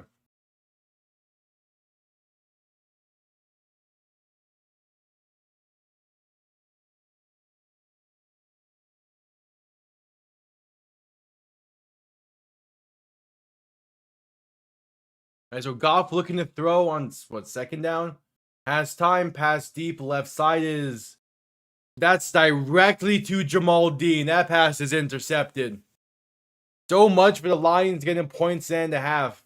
He underthrew that pass. What? All right, the Buccaneers have a shot here. Baker in shotgun, 3 receivers to the left, 2 to the right. 21 seconds to play in the half. All 3 timeouts remain for Tampa. Baker looking to throw. Has time. Pass left side, going to be caught. There's room for a first down up to the plus 46.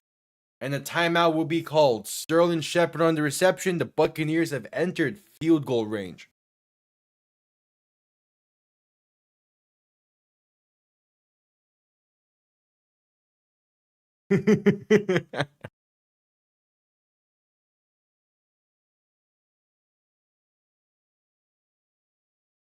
Oh, yeah, that's fair. That's fair.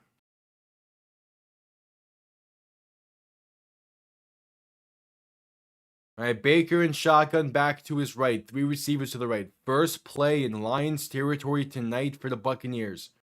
They're just past field goal range. They can't go backwards much. Mayfield looking to throw, rolling left, passing left. It's caught inside the 20, inside the 35, and going to go backwards down near the 35 again. And they're going to call their second timeout with 4 seconds remaining in the half. All right, they're gonna be able to get points here, which is the key thing. And that's a nice throw from Baker going cross body. That's a great throw. Cross body, rolling left, puts it on the money there. And out comes Chase McLaughlin. He has been automatic from 50 plus this season. This from 53. And the left hash. To put the Buccaneers on the board. Enter in halftime.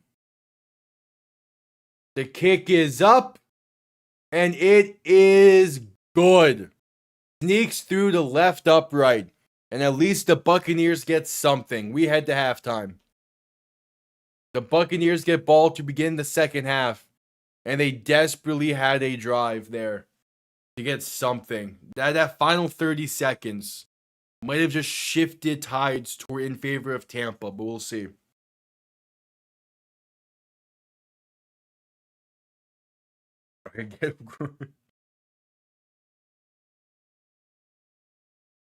Yeah, no. Totally normal. Now we're at halftime. Bob Flash, did you see the report from yesterday about a former Buccaneer?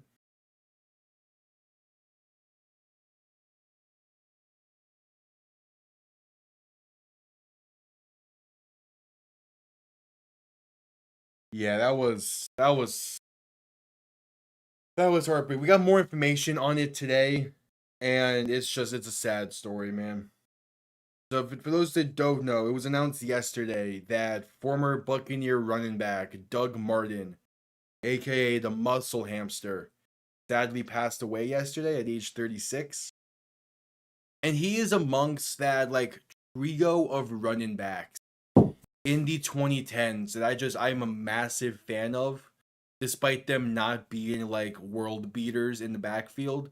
It's Doug Martin, it's Darren McFadden, and it's Alfred Morris. Those three are part of a trio that just were some of my favorite backs to watch in the 2010s. So seeing that news yesterday kind of hit. Yeah, 36. There was some altercation in I think his residence in Oakland, and he ended up, somehow like he had like a medical emergency happen while he was in police custody, and he passed away in the hospital. It's just a very unfortunate situation. Yeah, it's way too young, and he was a great running back for Tampa. It sucks. And on top of that, Jesus Montero, a former New York Yankee and I think Seattle Mariner. I could be wrong with that, but he also passed away pretty young the other day. It's man, it's a weird end half of the year we're getting.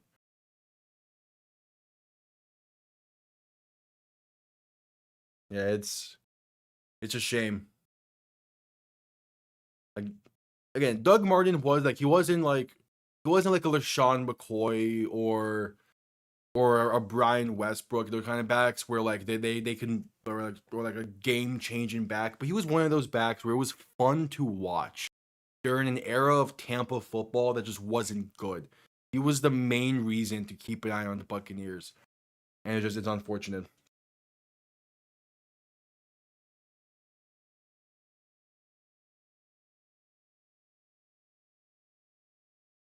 It is unfortunate.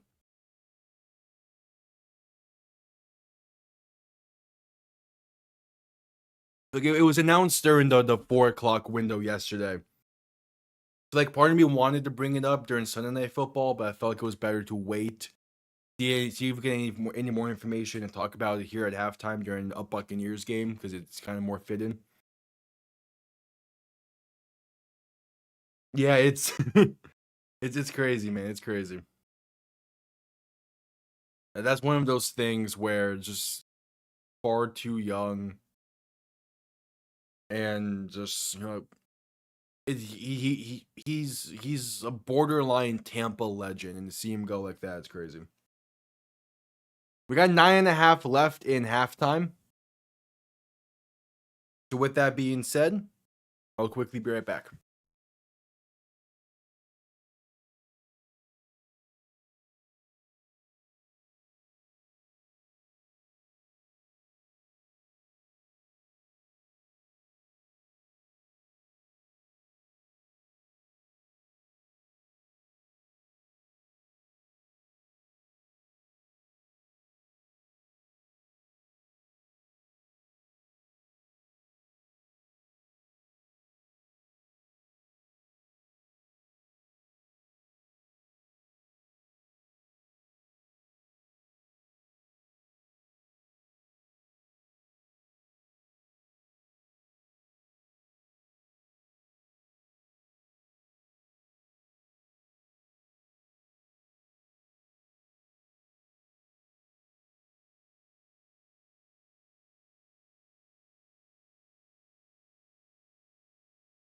I'm back. We got 8:15 left in halftime.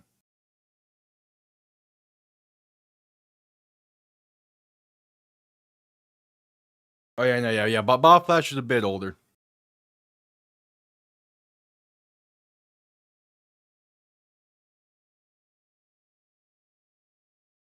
Yeah, I know. T-Fox is a little bit younger,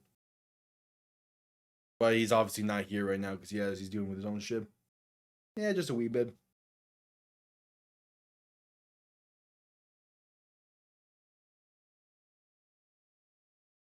Just a wee bit.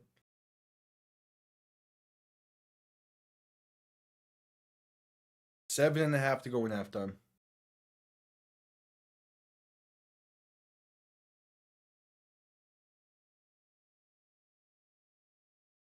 I see that Toronto tied the game up.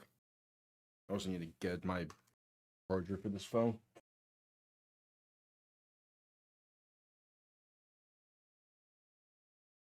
Nope.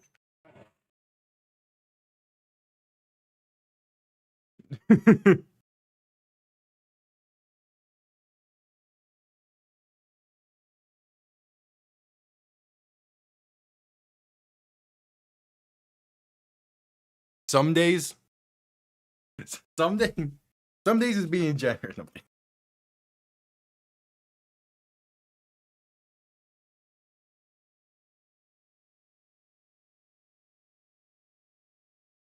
Yeah.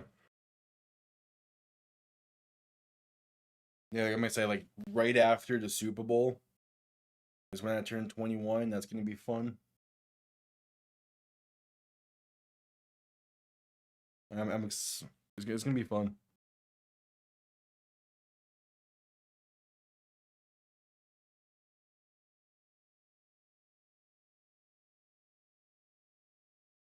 6 minutes to go in halftime.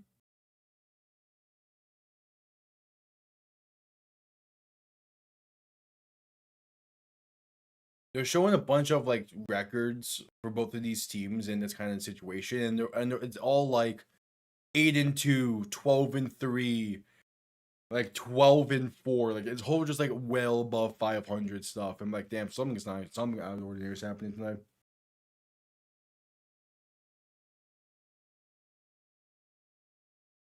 Yeah. Well, Benito's also in I mean, Benito's not that much older than me. He's younger than you though.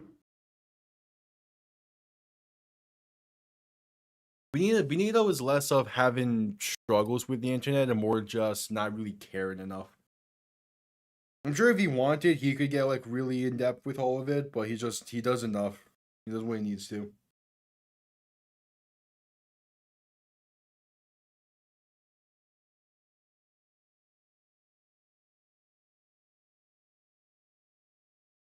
They did not just show an MLB highlight during halftime. That's crazy.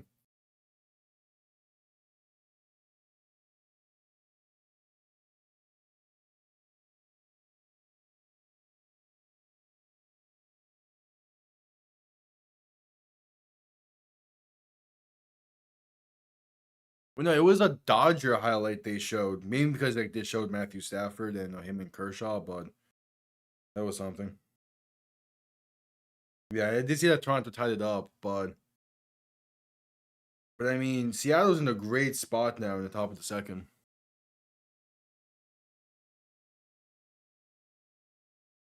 I'm keeping up with this a little bit.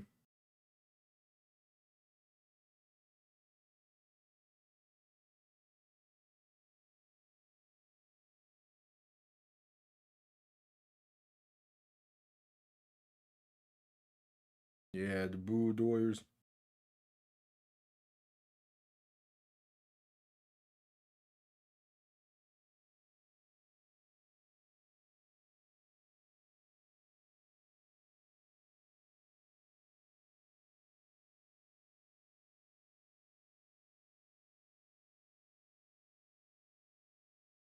Yep, 3.5 to go in halftime. Buccaneers get ball to begin the second half. Down by 11, but it kind of feels like it should be down by more. The Lions have been dominating this game through a half.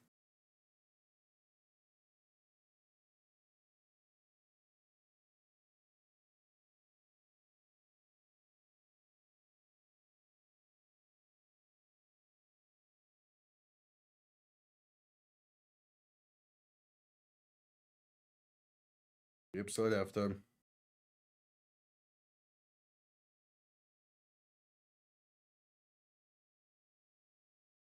We also got some CFLs yesterday. Okay, I thought we got some CFL going on tonight.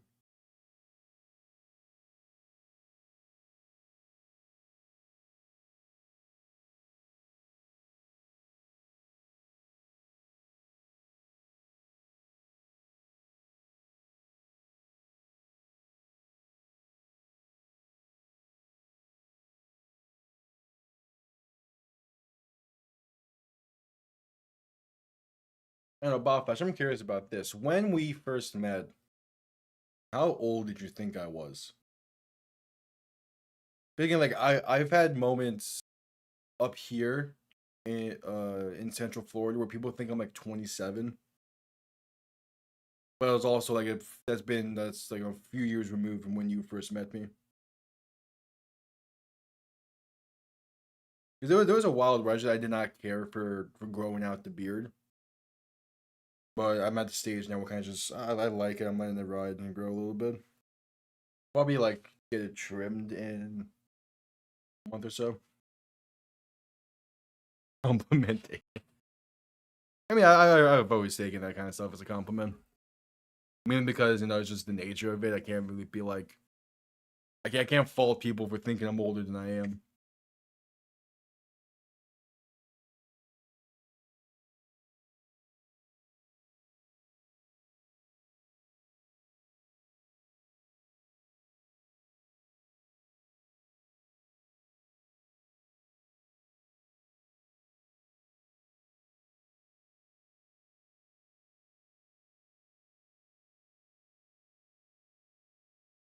All right, second half can be on the way here shortly.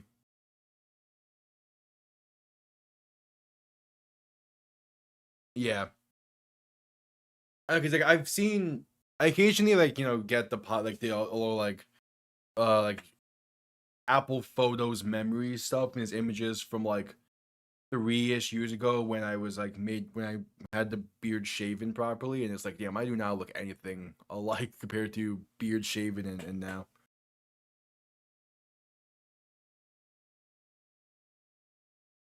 Yeah, that's what I figured it would have been. I know Benito thought I was, I think, 22 when we first met.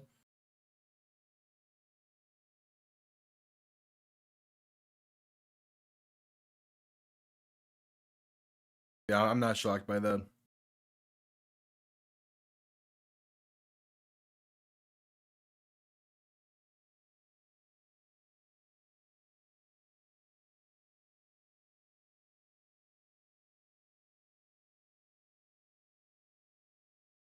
But yep, second half can be on the way here shortly.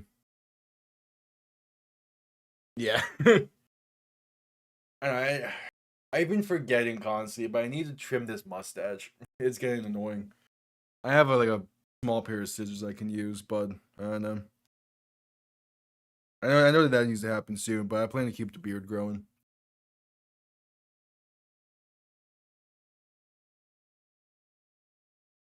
Well, also like mic quality on phones don't really help with that either. Second half kickoff underway. Jake Bates sends this one down. Going to be returned beginning from the 10. Broom past the 25, past the 30, spinning his way to the 33. Buccaneers will begin from there. Had a pretty solid drive going before the end of the half. Seeing if they can build off of that in some way.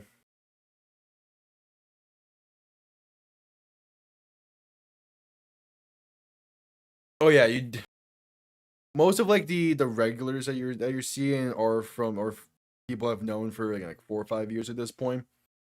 But we're welcoming in. We'll welcome in with new people. We have someone that joined the friend group like a year and a half ago. Hit the ground running with it. Handoff up the middle is going to be a gain of about 2. Probably gets pushed a little bit more for maybe an extra yard or so. Yeah.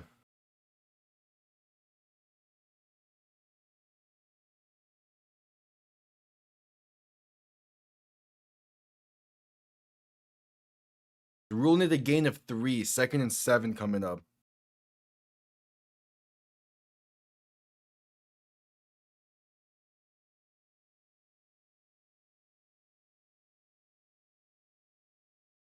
Mayfield under center, back behind him, 2 receiving options to each side. Play clock winding down. They get the snap off in time. Play action looking to throw. Mayfield, time, pass left side, caught. Down to the 46. That's a Emeka Egbuka on the reception. And the Buccaneers are past midfield.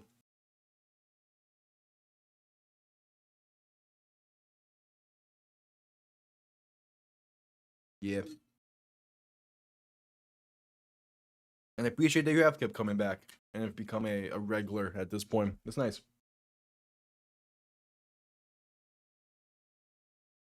Oh, yeah. I think it's John Smith. We'll see him again in the spring.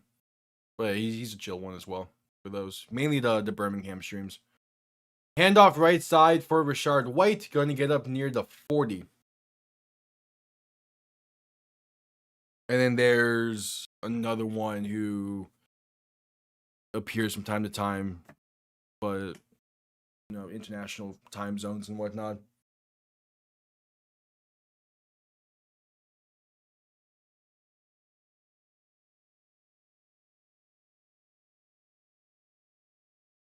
All right, 2nd and 3 after the gain of 7.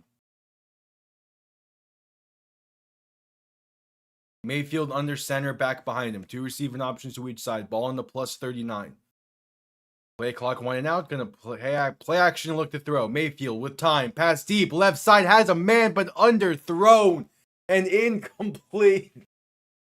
Oh, Emeka Egbuka was wide open in the end zone.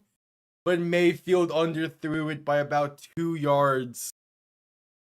He throws that back corner.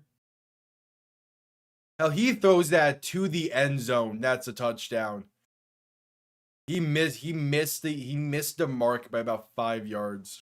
That's tough.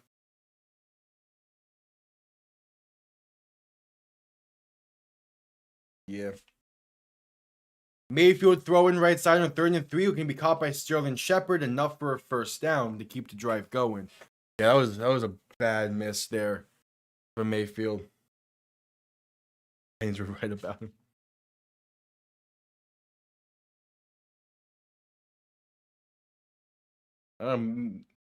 Maybe Tennessee, maybe Tennessee altered the cookies a little bit.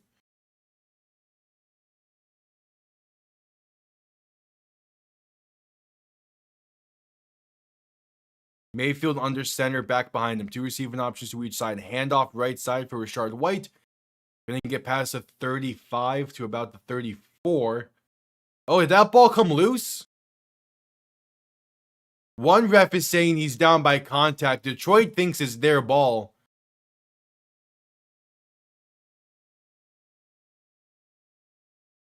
When is he ruled down?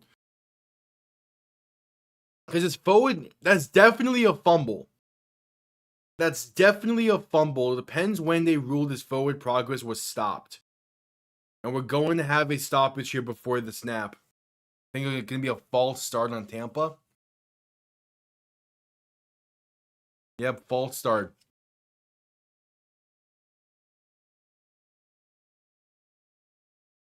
Yeah, I don't know what cookies Baker made today, but they weren't great. Yeah, true. Oh yeah, the Saints would find any way to sabotage another team in the NFC South. All right, 2nd and 14. Baker and shotgun, back to his right, 2 receiving options to each side. Going to look to throw as the Lions send pressure. Pass left side is batted away at the line and incomplete. 3rd and 14 coming up now. Just tough.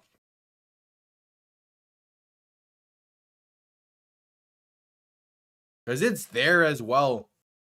Like, he's open for a good chunk of yards, but just nice defensive play, getting up and getting a hand on that one.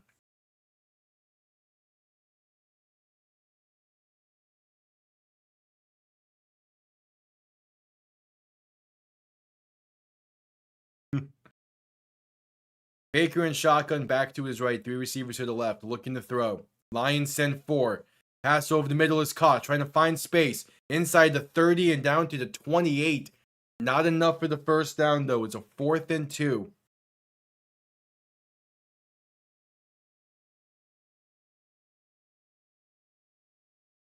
It's a 4th and 2. That's Tez Johnson on the reception. And the Buccaneers going to be aggressive here. 10.5 to play in the third. The offense is staying on the field. Baker under center, back and fullback behind him. Handoff up the middle, and that's enough for a first inside the 25 to the 24. Rashard White on the carry.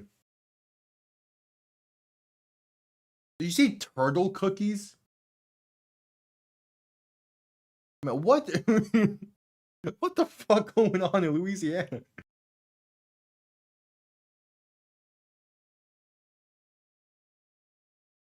I've never heard of turtle cookies, Boflash. What? Baker under center, play action looking to throw. Has some time, dump off left side to Sean Tucker. Going to get about 2.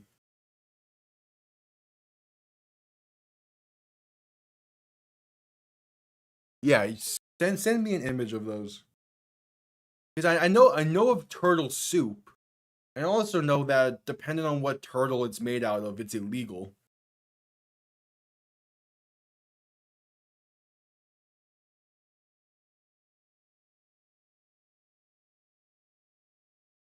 But turtle cookies? Is it like actual turtle, or is it a cookie made to resemble a turtle?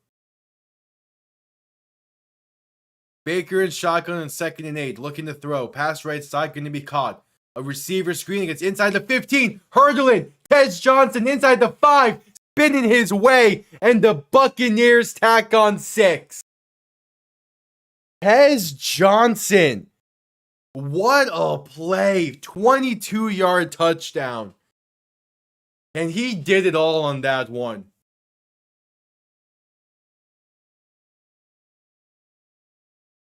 Turtle shell ice cream flavor? Yeah, I need you to send me this. Because what is that? Turtle shell ice cream flavor? What?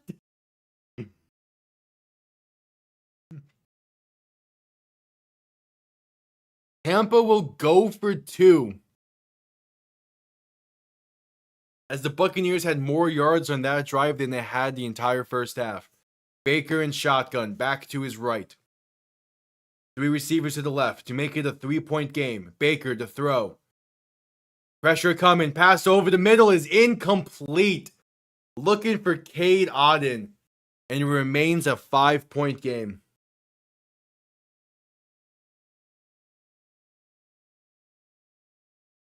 What? Pecan Turtle Delight. Okay, that does seem good.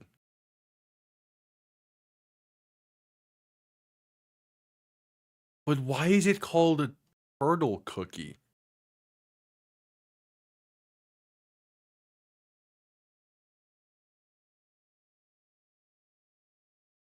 Of course it's Nestle making these. Of course.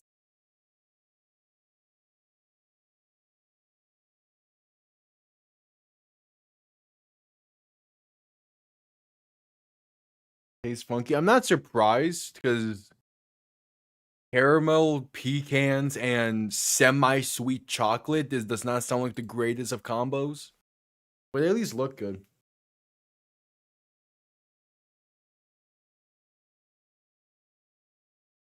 I did. I don't care about the T and was it supposed to be like Nestle? And I've always just been Nestle. They'd have like a silent T there. Same thing with like the Nestin dolls. I'll just say the Nestin dolls. Or Nestle, whatever. I don't have that brand enough. I know of it.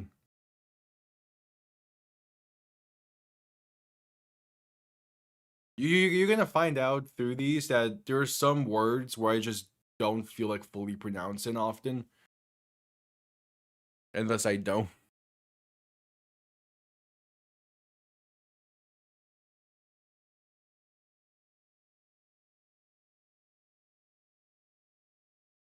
Well, I hear turtle cookies, and my first instinct is it's like a knockoff. It's like it's a cousin of turtle soup. And I know that that's made with actual soft shell turtles.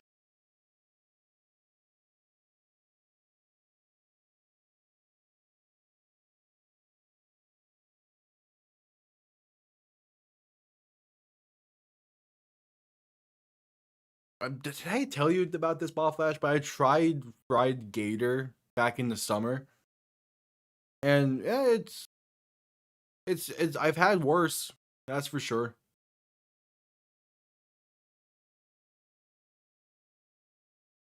Like, it was fine. Didn't really like stand out or anything.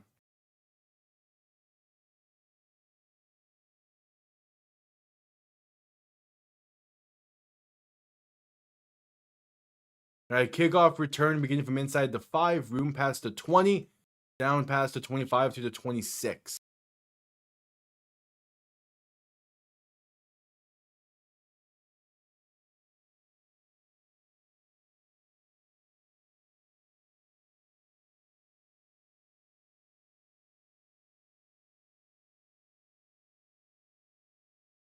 Okay, that makes sense of why it would be called turtle soup then.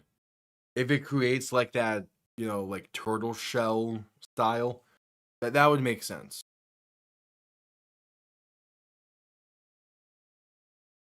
Goff under center, gonna hand this off up the middle for Jahmyr Gibbs. He's gonna get it up past the 30 to the 33.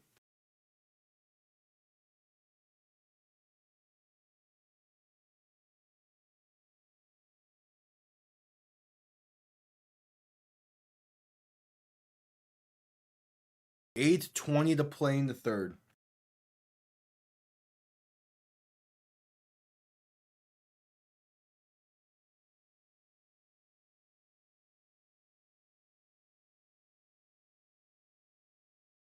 Play action looking to throw in 2nd and 5. Dump off right side, going to be caught. Brought down shy of the first down marker. That's Sam Laporta on the reception. A 3rd and short coming up.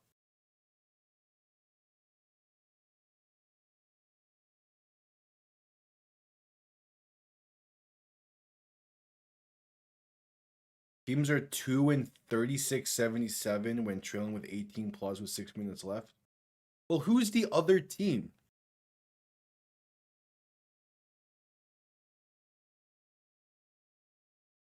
Goff under center, back behind him. 3rd and 2. Play action looking to throw. Pass left side is caught in with space. First down and more. Pass to 45 and out of bounds near midfield. That's Brock right on the reception. And the Lions are moving.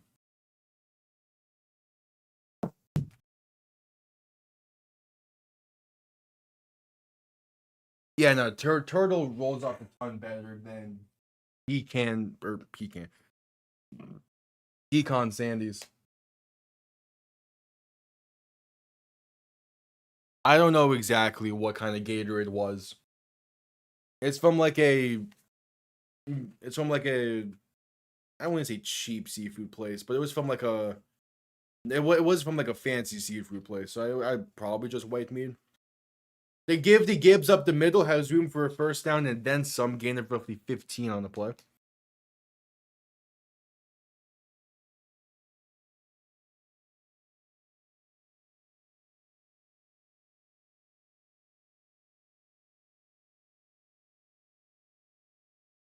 Well, it's a popular seafood place in South Florida.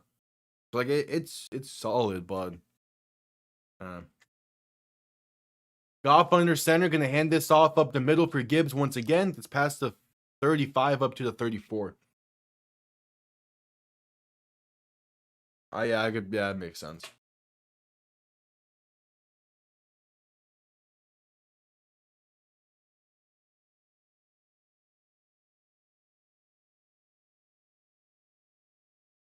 Jahmyr Gibbs has more yards tonight than the entirety of the Buccaneers offense. Crazy. Yeah. Yes. Florida Gators say it tastes a bit salty because it got all the tears in them from every Saturday loss. Goff under center, going to look to throw in 2nd and 7. Dump off right side to Gibbs, and he has plenty of room. And look at Penny Sewell getting down there. Gibbs down to the 5 before being brought down. Penny Sewell leading the way. And honestly, he was moving faster than Gibbs, it seemed.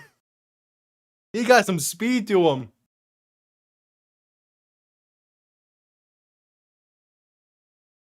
Penny Sewell, man, he was ready to lay some wood, but he missed that block on Antoine Winfield Jr. That would have set up a touchdown. Man, how is he moving like that? All right, 1st and goal. Goff under center, going to hand this off up the middle for Gibbs. Spinning his way, and Gibbs is in. A 5-yard touchdown run, and Jahmyr Gibbs extends this Lions lead. With 4:40 to play in the 3rd.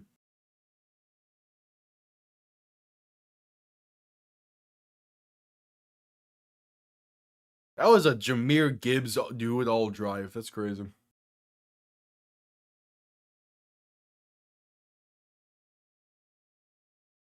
Yeah.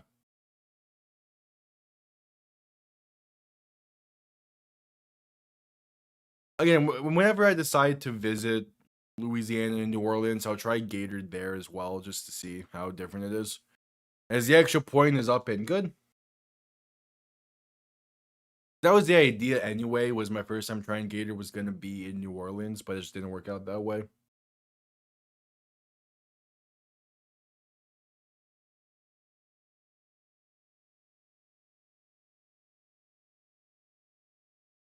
That was a great drive. It would have been better if Sewell laid that block on Winfield and Gibbs took it in from there, because that would have been a great play.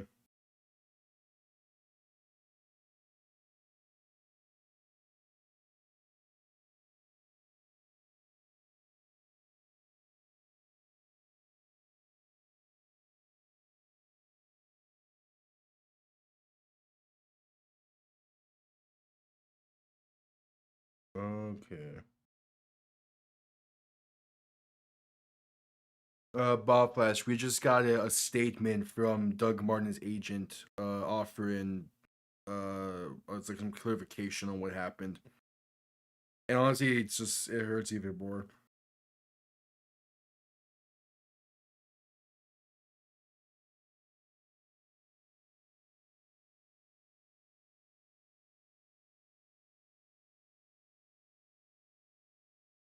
In Cajun season, don't buy it, but I'll take note of that.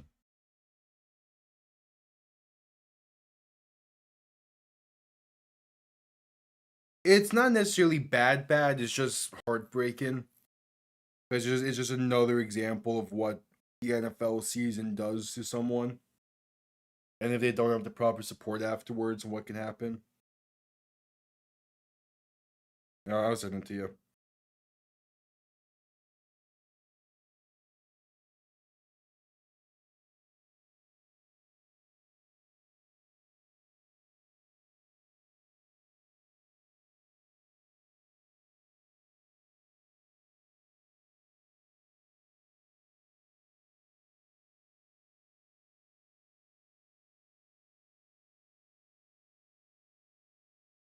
Do like commercial break.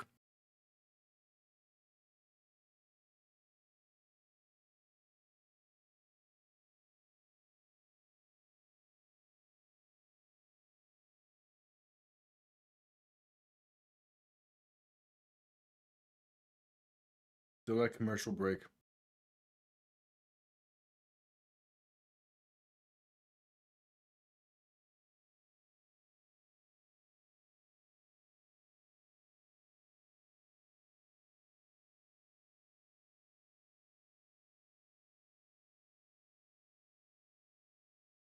All right, just coming back from commercial break.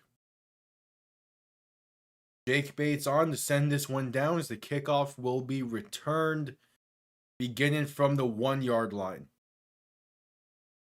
Trying to find space, going flipping the field up past the 20, out of bounds at the 21. Good kick coverage from the Lions, forces a not great return.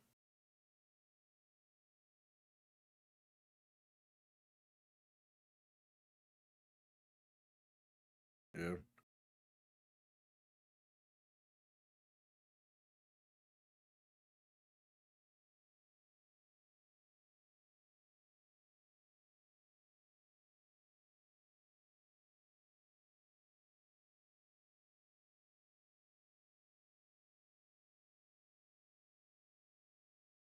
All right, what does Tampa have? Mayfield under center, back behind him. Play action, looking to throw, rolling left. Pass left, gonna be caught by Rashard White at the line of scrimmage for no gain. Yeah, it sucks to see it happen.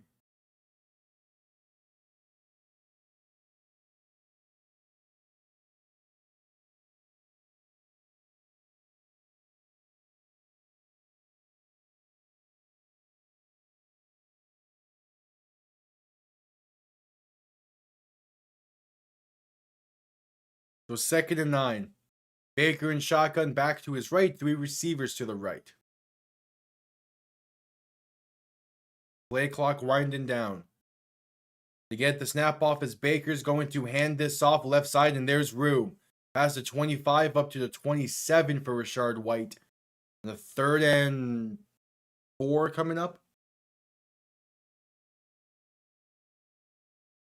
Yep, mental health is very important.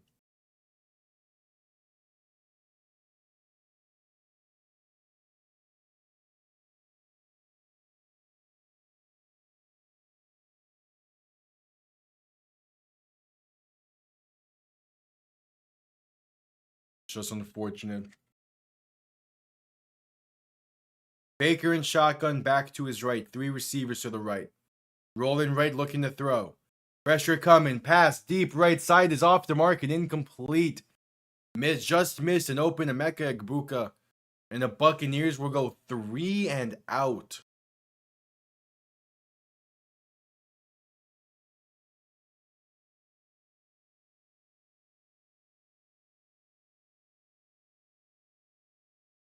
Tough.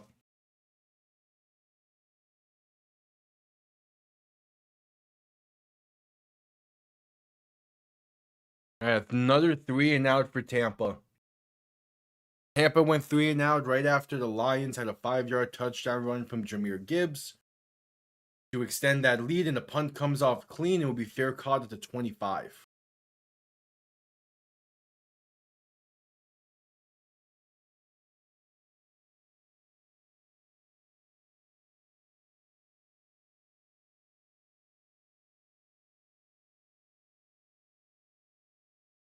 All right.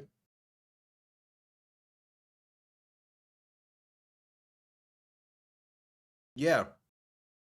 How are you just learning this? We have the Chinese New Year is a massive thing every single year, and that's based off of a lunar calendar.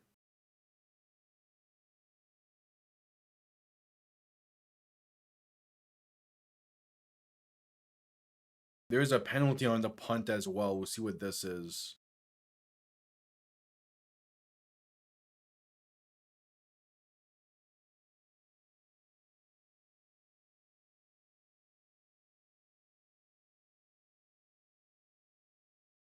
Was it legal formation on the Buccaneers?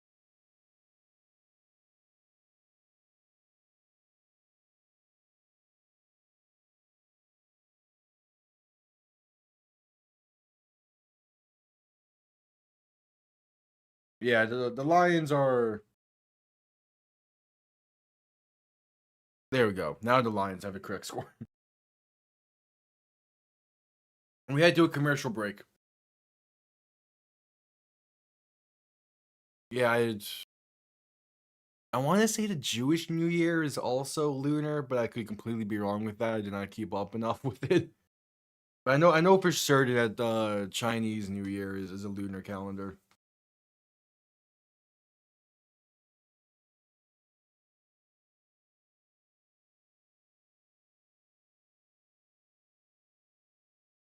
Thursday night football, Vikings and Chargers. That's gonna be a good game. That's gonna be a good game.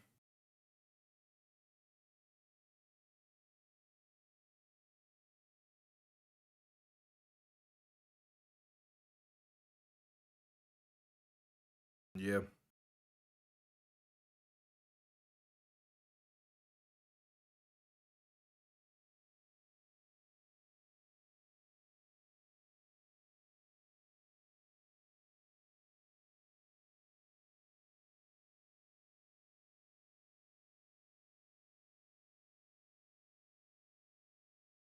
Yeah, the Gregorian calendar is very European and Western. But it's a thing that like every country like acknowledges it, but like the official because like of business they kind of need to, but like the official like New Year stuff it can be different.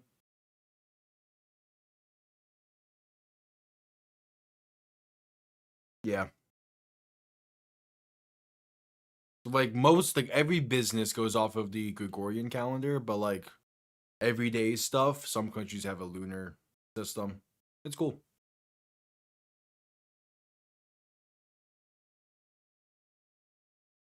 Probably makes it a little bit complicated for those people in the business world, but it's fun.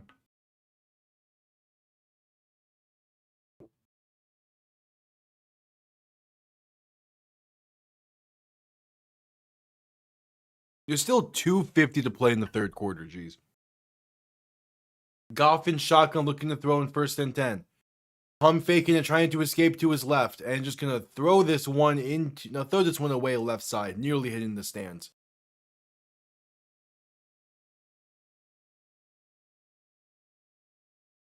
It's the same way how like every business or like 90% of businesses use English, like have like it requires some form of knowledge in the English language because English is like the predominant language. But you have like the business language of English, but you have your personal language of whatever your country's origin is. Handoff left side of second and 10 is going to gain a yard there for David Montgomery.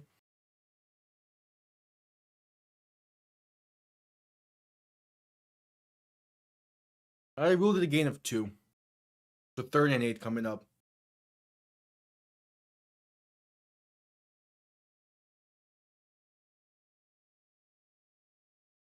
Goff in shotgun back to his left. 2 receivers to each side. Man in motion left to right. They don't need to run this play. But they will. Goff to throw. Pass over the middle is caught. And it's Sam Laporta for a first down. He got just enough.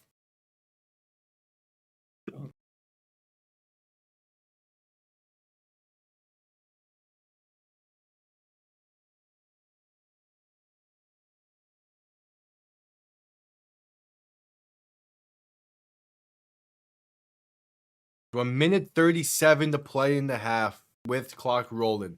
Goff under center back behind him. 3 receiving options to the right. Ball now on their own 41. A toss up the middle, and there's room past the 45 to the 46.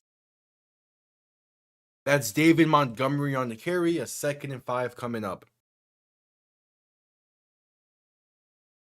Oh, it definitely is their worst game of the year so far.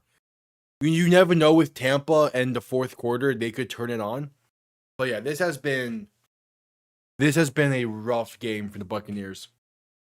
But I'm also not like putting too much stake into it because it is against Detroit.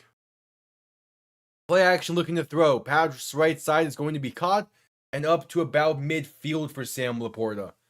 The spot has him just shy of the first down marker. So a 3rd and 1.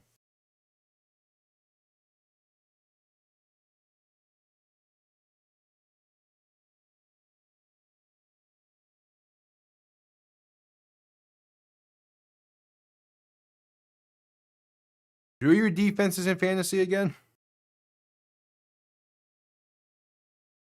There's a 3rd and 2 coming up.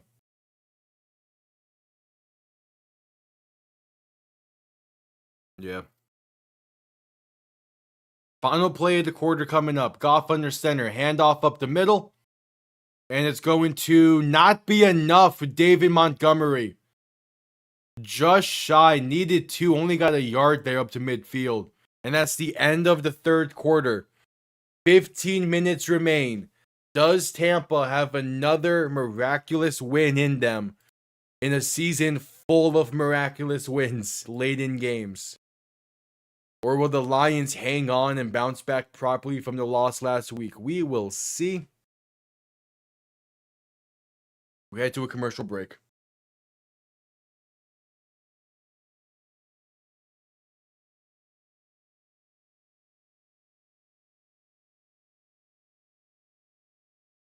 Well, that's how. You have Texans and Giants as your defenses.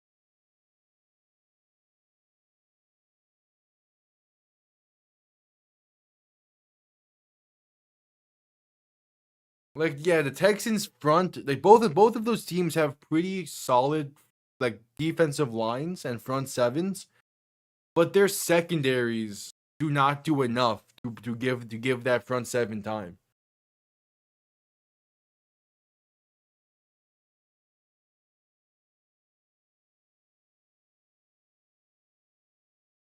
I'm over here chilling with Rams and Eagles in my defenses. Where I left a solid like 70 points on the bench this week and still put up 130.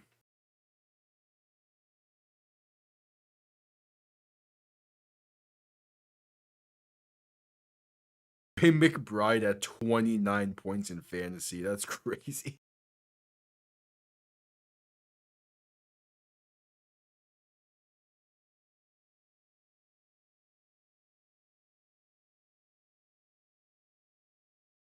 We're still at commercial break for the end of the quarter.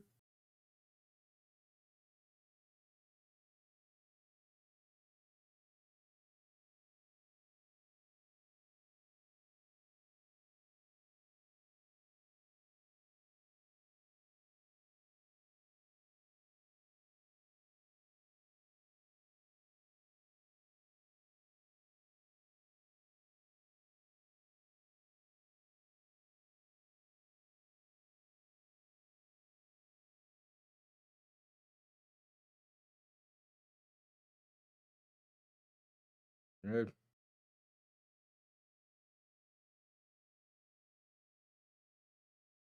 Just coming back from commercial break, the Lions offense staying on the field for 4th and 1.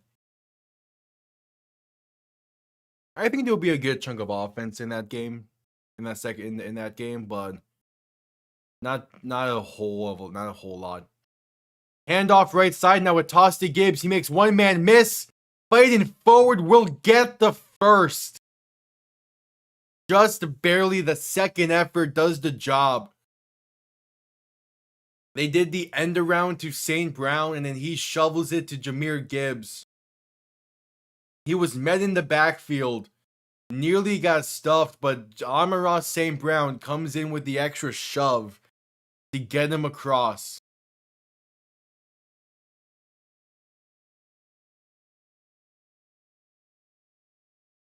So Goff under center, back behind him. 2 receiving options to each side. Play action looking to throw. Goff, some time. Dump off right side. Going to be a gain of about 2 for Khalif Raymond.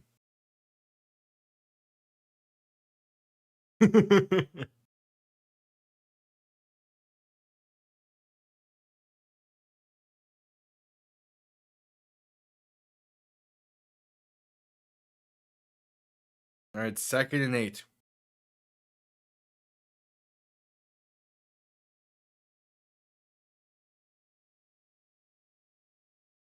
Goff and shotgun back to his right. 2 receiving options to each side. Handoff up the middle. And that's going to be a gain of roughly 2 for David Montgomery. So a 3rd and 6 coming up.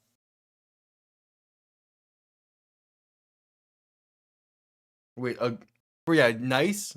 You know, cake is always good, but a Christmas tree cake when we haven't even had Halloween yet? Crazy.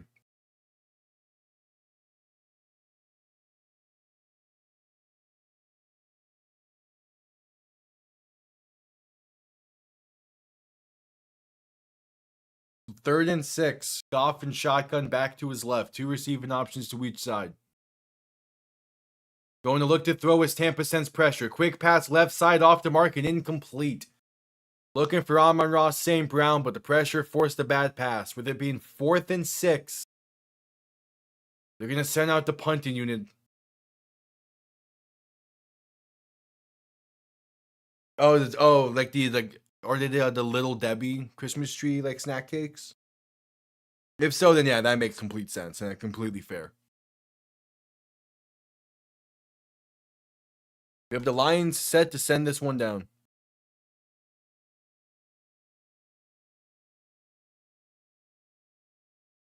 Punt comes off clean and fair caught at the 10.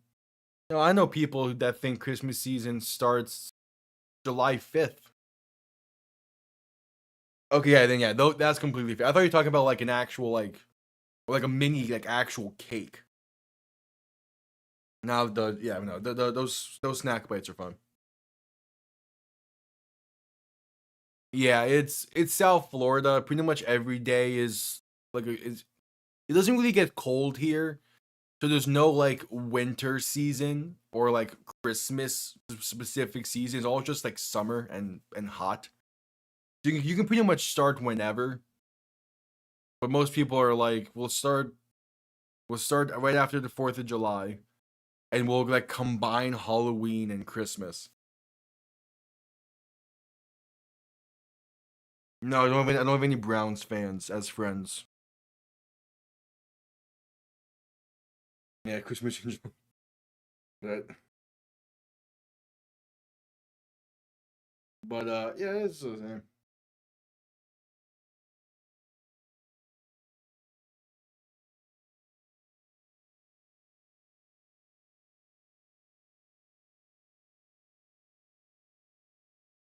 at commercial break.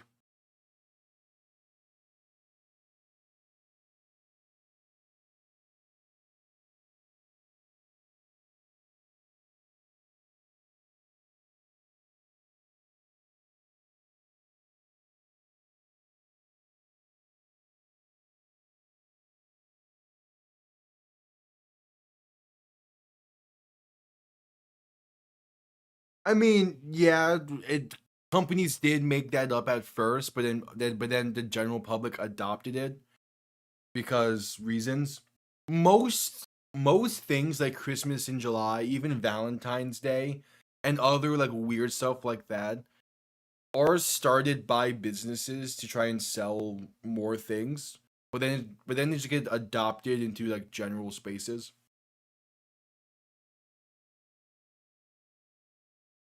And yeah, no, like, corporations do start a lot of stuff like that. Yeah, and the most we ever did for Christmas was travel. Which I mean, those were always fun. Going to New York in December is always a great time.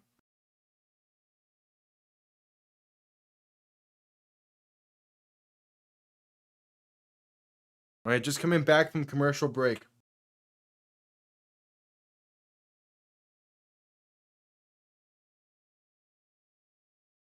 Mayfield and shotgun back to his left. 3 receivers to the right, looking to throw. Has some time. Pass right side, caught by Kate Auden.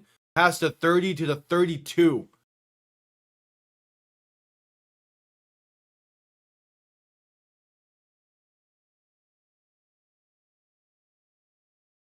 All right.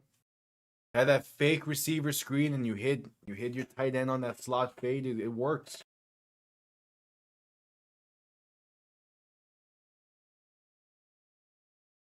As Rocky Sin is back on the sideline after going to the locker room earlier. Mayfield under center back behind him. Play action looking to throw. Has time, pass left side is high and incomplete. Looking for Emeka Egbuka.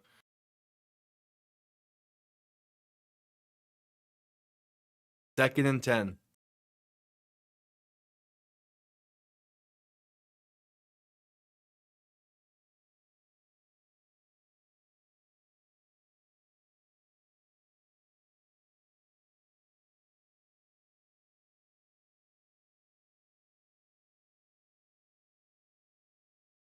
Second and 10. Play clock winding down. Baker in shotgun. Need to get the snap off soon. Back to his right. Baker looking to throw as the Lions send pressure. Pass right side going to be caught And that is Emeka Egbuka up to the 42. A 3rd and short coming up.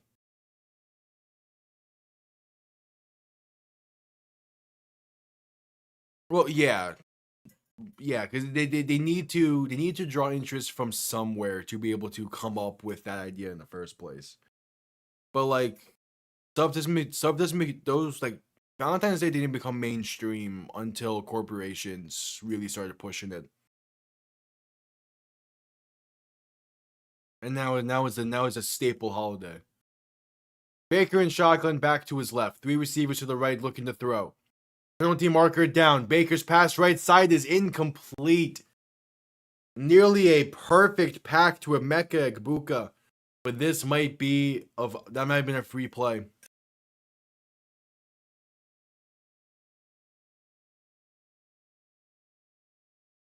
Nope, it was an illegal shift.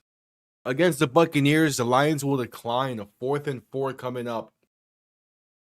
And the offense staying on the field for the Buccaneers.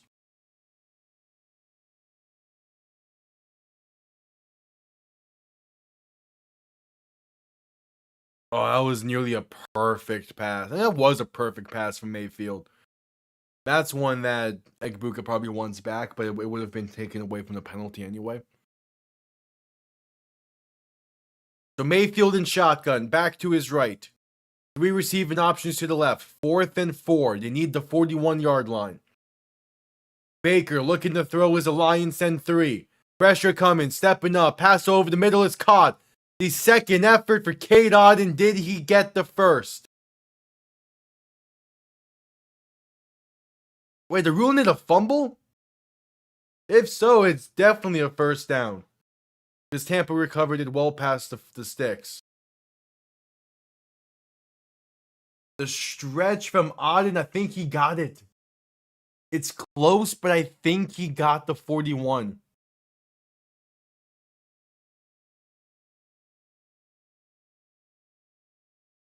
That stretch, I think he gets it.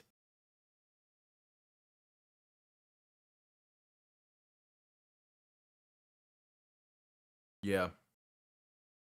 Yep, they're going to give him the first down. Tampa keeps the drive going. Oh, even Christmas, it was initially a pagan thing. It's actually kind of funny looking through all of the holidays and seeing like where they kind of originate from. There's like traditional Halloween. Obviously, like different cultures have different like Halloween adjacent festivities, but Halloween primary Halloween and like trick or treating and all that, that's also a pagan of origin. Only 3 hits, damn.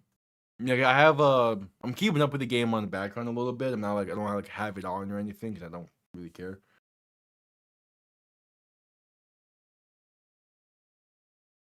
Are the Lions challenging this? Why did Tampa let so much clock run out if they know the Lions could potentially challenge there?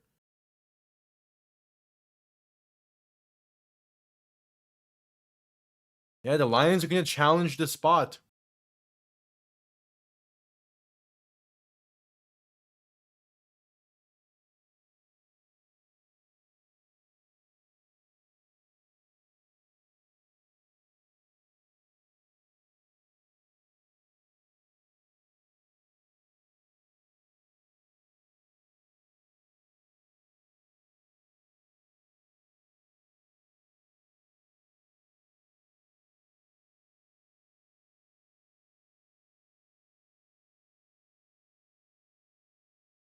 We're heading to a commercial break with it as well.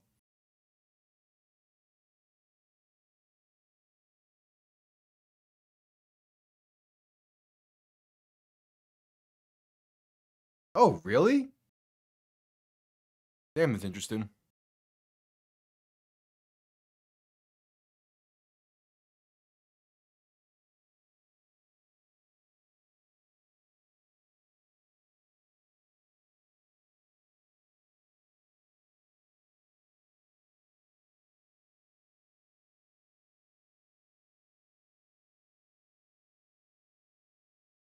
Damn.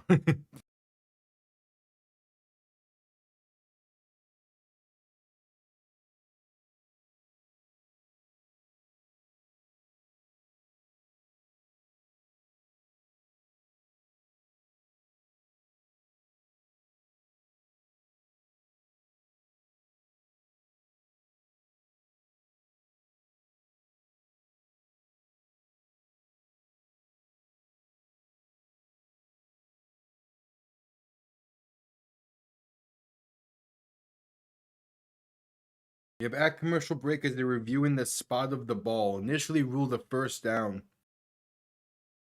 We'll see.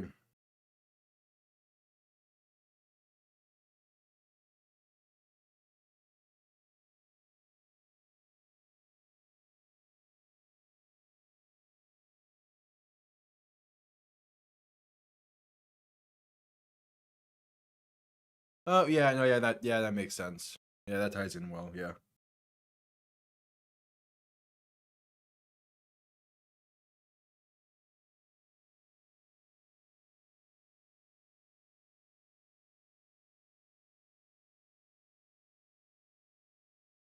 All right, just coming back from commercial break.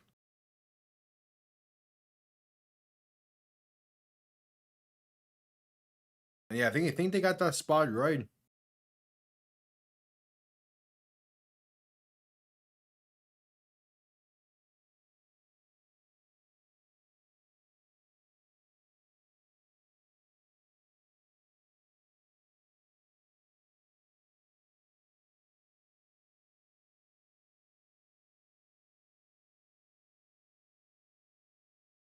We'll see. So here we go.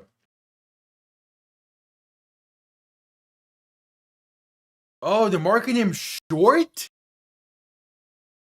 After review, he's marked short. I do not agree with that. I don't agree with him being short there, but that's the ruling.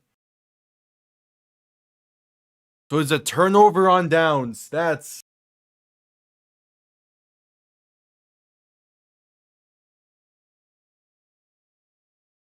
Spurs.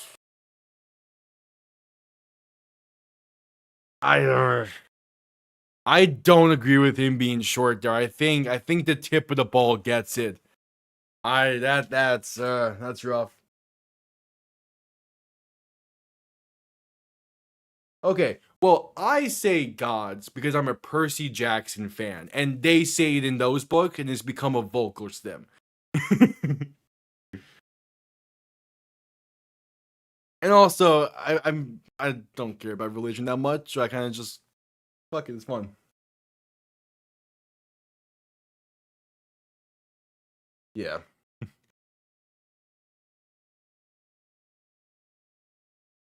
I go back and forth between gods and God. It just depends on like if I how in the moment am I.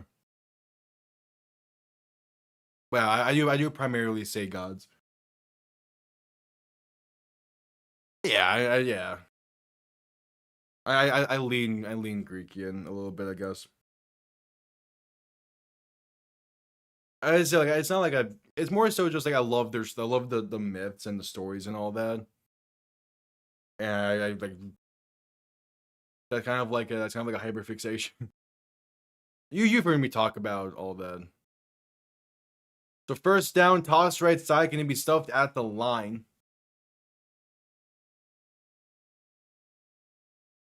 Yeah, like it's just I always find it kind of hard to explain because because like the very simple answer is I am a massive Percy Jackson fan that got me to become a massive Greek mythology fan, and I just like the idea of like everything kind of like be in existence into one with all like the different stories and like myths and stuff all kind of like being under one just like combined thing. I'm like, yeah, they were all just there minding their business.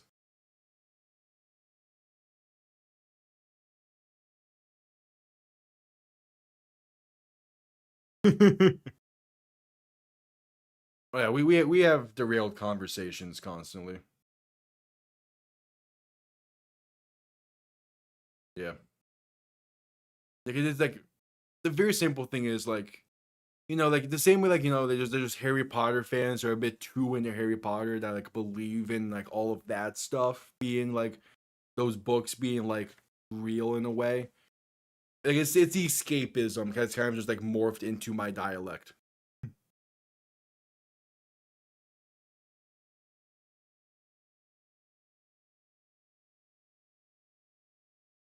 So we're at commercial break due to an injury timeout.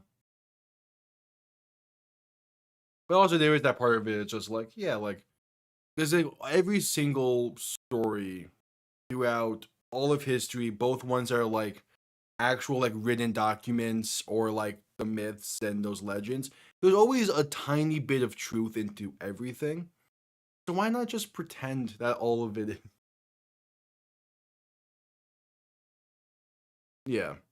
Because I started I was like 12, 13 when I started reading Percy Jackson. It kind of fell off a little bit. But then I got really back into it during COVID because there was all that talk about the show. And since then I've really like dived back in and like read a bunch more of like the side series and stuff. It's just fun. It's those and it's those different mythology books and also like football history books I can read all day.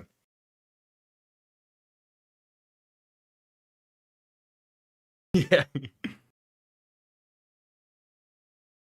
I never got into Harry Potter. It never caught my eye. Oh, for a decent while, neither did Percy Jackson. And then I saw the movies. And then I was like, wait, this is kind of interesting. Let me read the books. And then I realized how bad the movies were. And that's an entirely different tangent that I'm gonna save for another day because we still have a game to call.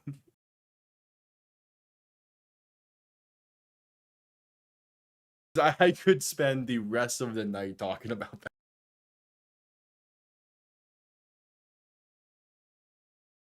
Actually, I have the most recent book from that universe that I need to read. I've gotten around to it.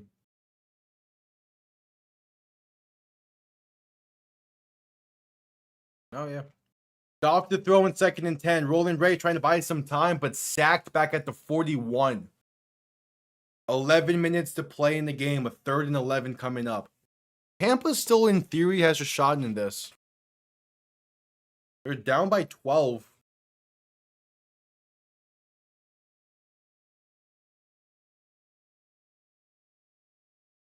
The Lions are over 19 on 3rd and 10 plus this season. Crazy. Goff in shotgun back to his left. 3 receivers to the left as well. Play clock winding down. 10.5 to play in the game.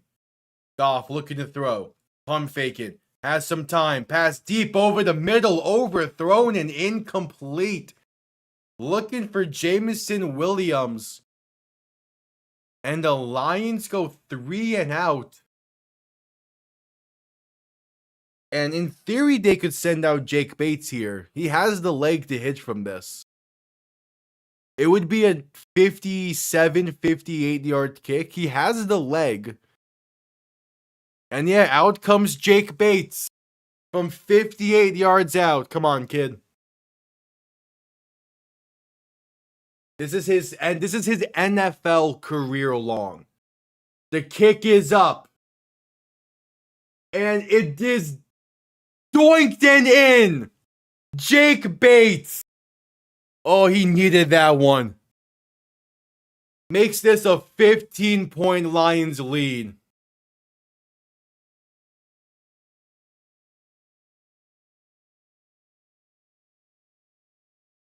He's not really pushing the ball a lot tonight. His miss from 54, it kind of stayed straight down the line. That one from 58, it stayed straight, but it doinks and it goes in. And yeah, you can see the look on his face, that sigh of relief that he hit that. That's one he needed for his confidence.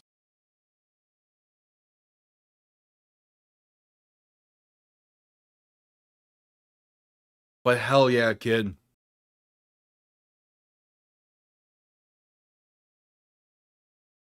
I told you, Bah Flash.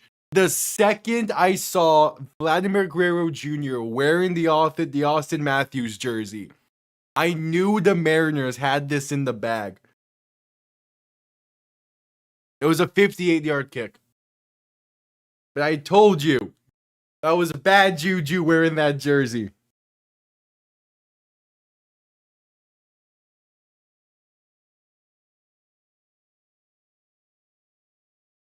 $10-18 to play in the game.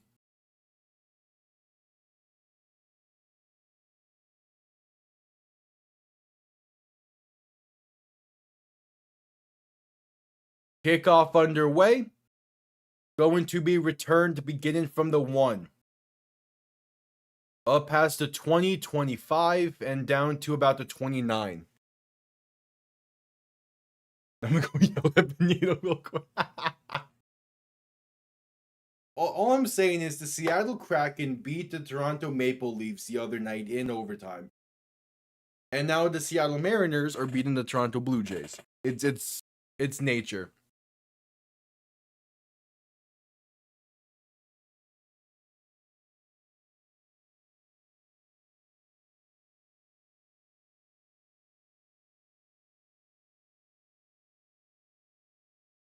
Baker in shotgun, looking to throw in 1st and 10. Pressure coming, stepping up, pass over the middle, going to be caught by Cade Auden. He gets past the 40 to about the 42. Yeah, I believe that means all the Seattle teams can win. Unless the Kraken played tonight. No, the Kraken played tonight. And they lost to Philly. So no. Mayfield to throw, pass left side on 1st and 10 is going to be incomplete. Dude, in between 2 Buccaneers. 2nd and 10 coming up.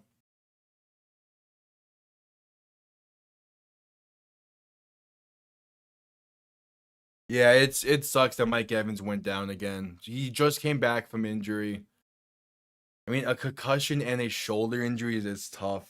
I'm curious to see what the reports will be after the game and tomorrow about the timetable of it. But it's a tough one for Mike Evans, man. He's a Hall of Fame receiver, and just this back half of his career has been just injuries. Mayfield looking to throw in 2nd and 10. Pressure coming, avoids it, pass left side, can be caught by Cade Auden. He gets to midfield. A 3rd and 2 coming up, 9.5 to play in the game. As there is a Lion slow to get up. Rocky Ya-Sin got injured earlier in the game. He's on the bike, currently on the sideline, still in full pad. So there's a chance we could see him again tonight, but he has not returned. And then another secondary player just went down for the Lions. So the injuries to their secondary just keep piling up. On top of Brian Branch not playing tonight due to a suspension.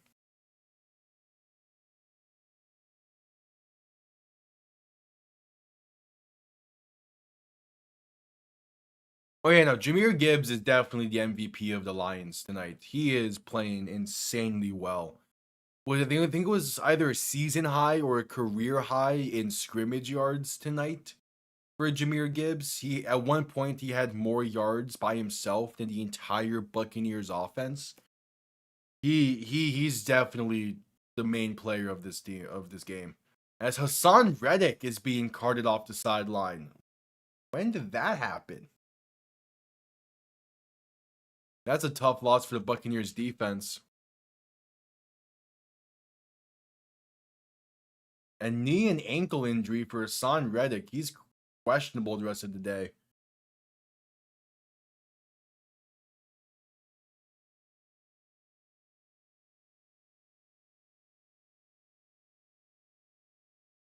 The Buccaneers have only called 10 run plays. What? Mayfield and shotgun. Going to hand this off up the middle for Rashard White. He should get enough for a 1st down there. Now, I am a Miami Dolphins fan.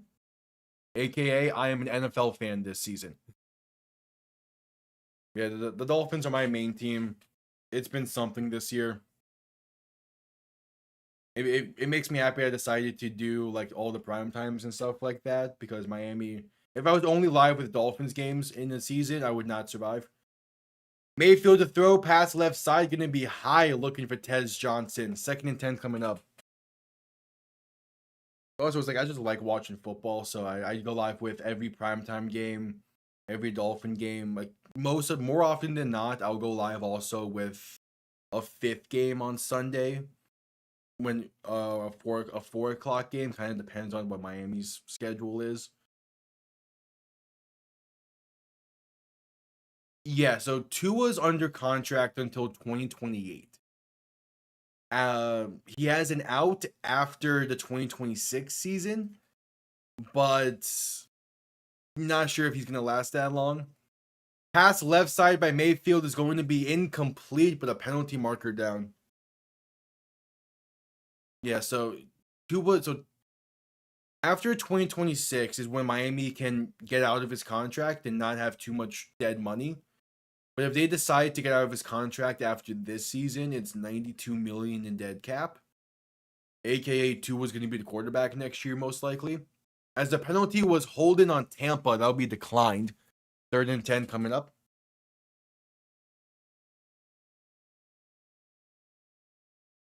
Yeah. Well, I don't have the whole division just yet. I'm missing the Jets in terms of the AFC East. But we're getting there with it. I just have the Lawrence jersey up because I didn't feel like putting anything else back there.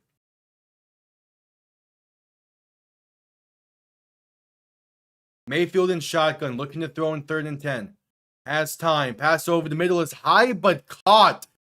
Hez Johnson. What a catch down to the 35. He keeps the drive going. That's a big time grab from the second year player? Is he second year or rookie? I forget. I think he's second year. Mayfield to throw in 1st and 10.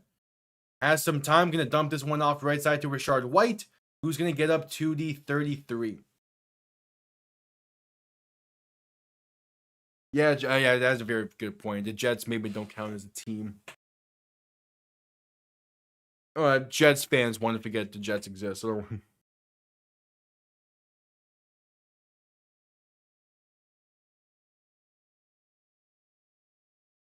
yeah, that tie was a rough one against. Is this ball loose?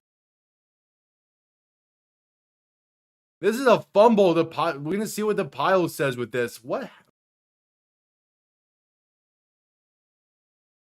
I should not even wait to figure out what happened on that play.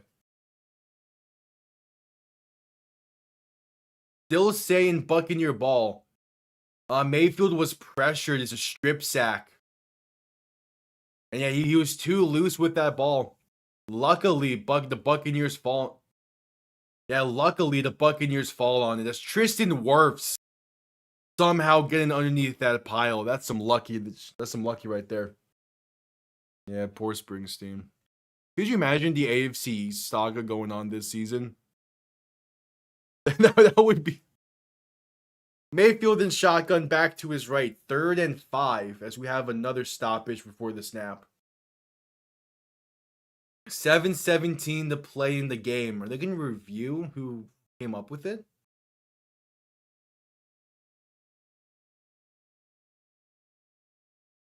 Yeah, it seems like the Lions are challenging something. Yeah, the Lions are going to challenge that they ended up with the fumble.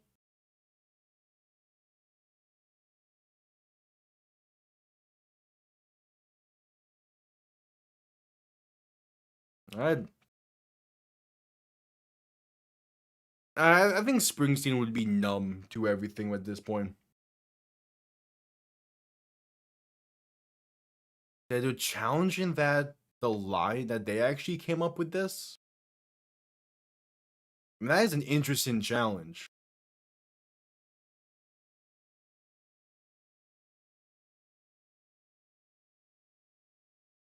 So what exactly are they saying? Because they don't have possession there. There's Tristan Wirfs. It goes underneath him. Yeah, I mean it's near his knees. And then from there you can't really tell what's going on with that pile. Then I think he's thinking that they get possession there, but no, it goes towards Wirfs. And the ball is still loose towards his knees. And then, yeah, that's Buccaneers ball. That's a curious challenge there from Dan Campbell.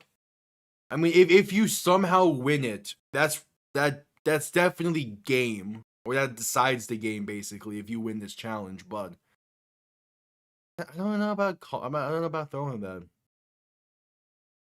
Now, obviously, replay with slowing down and everything is definitely different than live action. You know, the Lions going to lose a timeout because of that. Yeah, that was clear Buccaneer recovery.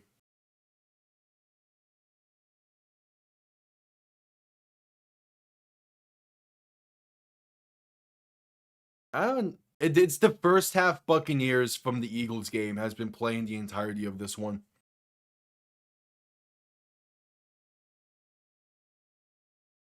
I don't know. I think Perna's curse wheel might be affecting the Buccaneers, but at the same time, like that way that Giants game ended. As Mayfield and shotgun back to his right, 3 receivers to the right, 3rd and 5 looking to throw. Pressure coming quick. Mayfield throwing right side is off the mark and incomplete. Aiden Hutchinson getting the instant pressure and forcing the bad pass. Now a 4th and 5. And you're down by 15, you have to go for it.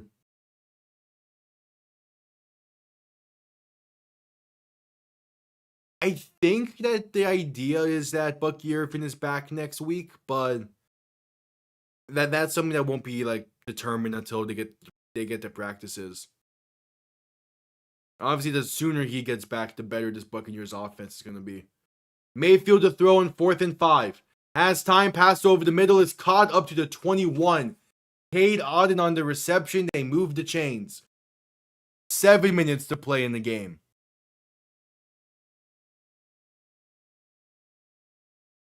Like, since he started, period, or this season? Because since he started, period, it has more often than not. Mayfield throwing right side, going to be caught by Sterling Shepard up to the 19.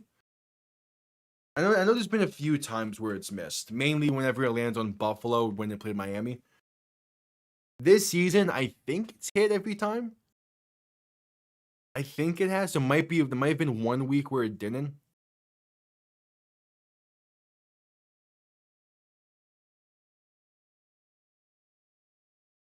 That's something I need to go back through and see.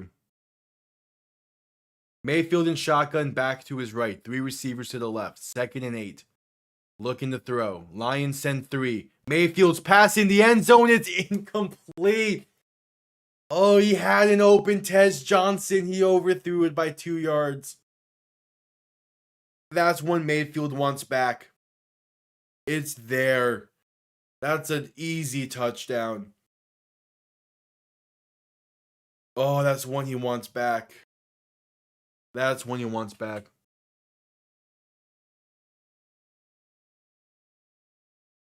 Most of the NFC is competitive this year.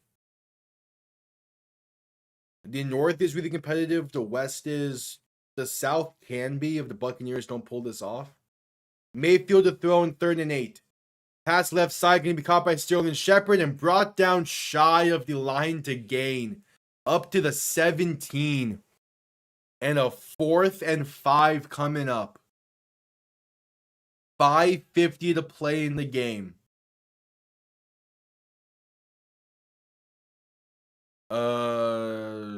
He has 1. He has 1 touchdown, which was to Tez Johnson.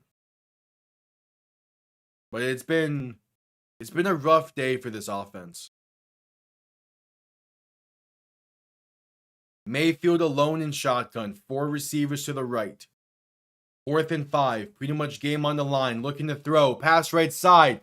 Penalty marker down. Looking for Sterling Shepard. It was off the mark, but this is going to be a legal contact on the Lions. And the Buccaneers stay alive. Or you're just calling DPI. Either way, it's a free first down for the Buccaneers.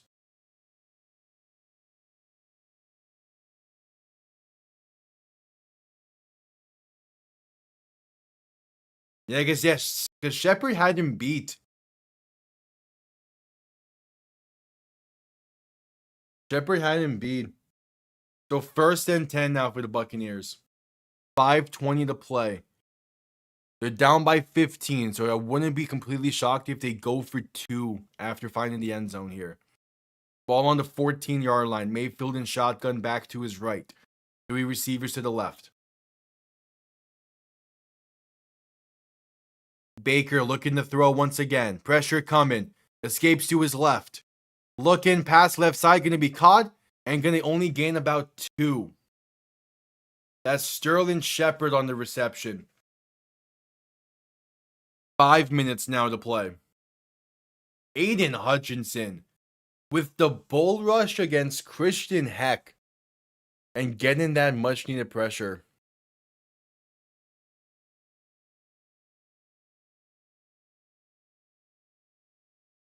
This has been a 15-play drive. Mayfield alone in shotgun. 3 receivers to the left, 2 to the right. Looking to throw. Lions send pressure. Pass right over the middle. End zone. Incomplete. Once again, he has a wide open Emeka Egbuka in the end zone, but he underthrows it. He missed him earlier in the game in the same situation.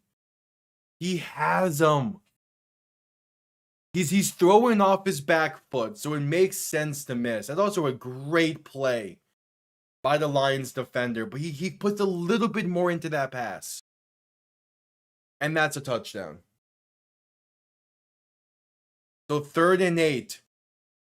Buccaneers going 5 wide. 4 receivers to the right. Looking to throw.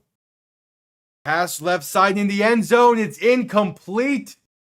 Looking for Rashard White. No flags. And with 4.5 to play in this game, it pretty much comes down to this. A 4th and 8.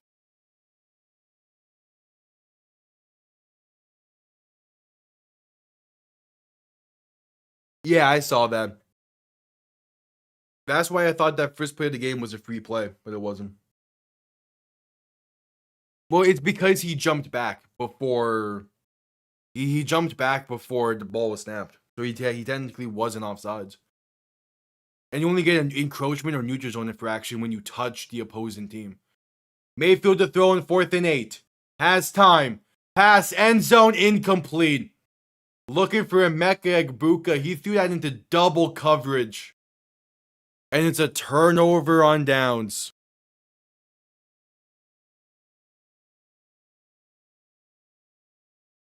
And yeah, that's pretty much gonna do it.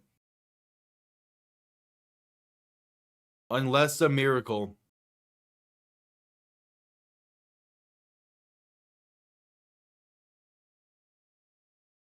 I don't get that throw.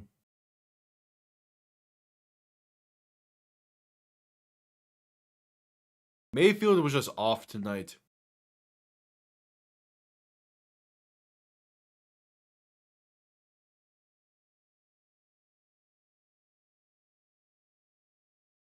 Yeah, so encroachment and neutral zone infraction is when you jump.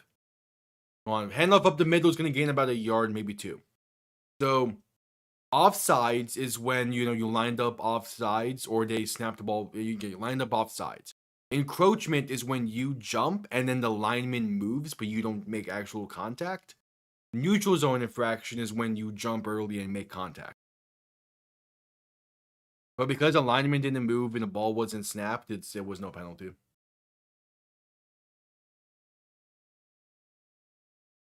Oh, I am so excited for that Packers-Steelers game next week. That's going to be a fantastic game. Yeah, I'm really excited to see how Aaron Rodgers plays in it. It's going to be an interesting one. It's one of those where that matchup is Packers-Steelers is always an interesting matchup. But now that Aaron Rodgers is on the other side of it, it's going to be fun to see. And also the Steelers are wearing their throwback uniforms, those yellows. It's going to be that's going to be interesting to watch, to see how it looks on the field. Goff handoff right side to David Montgomery is going to fight his way for about 2 up to the 17. As the Tampa Bay Buccaneers are starting to call timeouts. They just called their second. Oh yeah, he should have won last week, but he also did throw, 2, 3 interceptions. That cost him the game. And then it's just Joe Flacco. He knows that Tomlin defense really well. And he took advantage of it. So this game is running. Not running too late.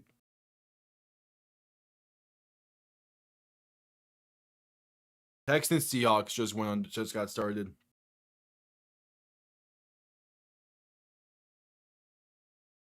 3rd and 7 coming up. Yeah, and then that was one of the things where, like, if we get a Packers-Steelers Super Bowl this year, because it's totally possible, that's going to be such a fun storyline entering that game. Quick pass left side, going to be Amon-Ra St. Brown for a screen that loses about 2.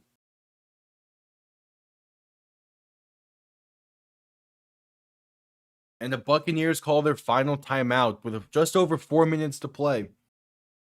Still technically a chance, but gonna need a miracle here.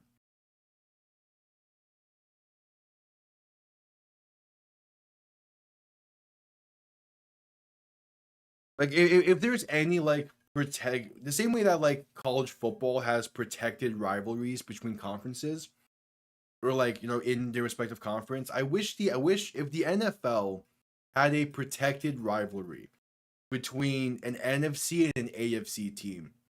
I am locking in Packers Steelers in a heartbeat. JSN is by far one of the best receivers this season. He has completely surprised me with how well he has adapted to that role. Puka Nacua is up there, but the injury kind of sucks. But no, it's JSN. Punt comes off clean, going to be returned up to the 32.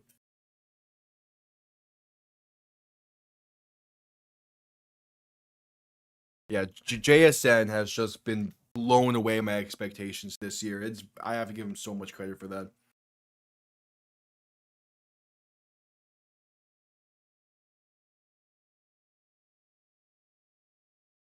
Listen, I like Jamar Chase. He's had a few rough games, partly because Jake Browning was a quarterback, but he's still doing what I'm expecting out of him.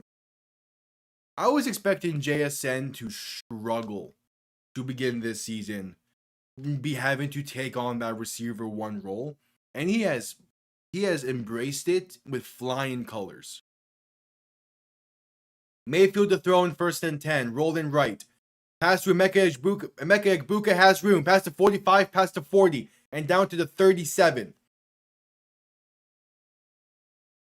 Gotta go quick here. No timeouts remaining. 3:40 to play in the game. That's only the 4th reception on 12 targets for Emeka Egbuka.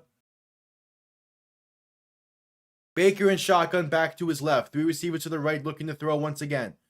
Has time. Pass right side is going to be off the mark and incomplete.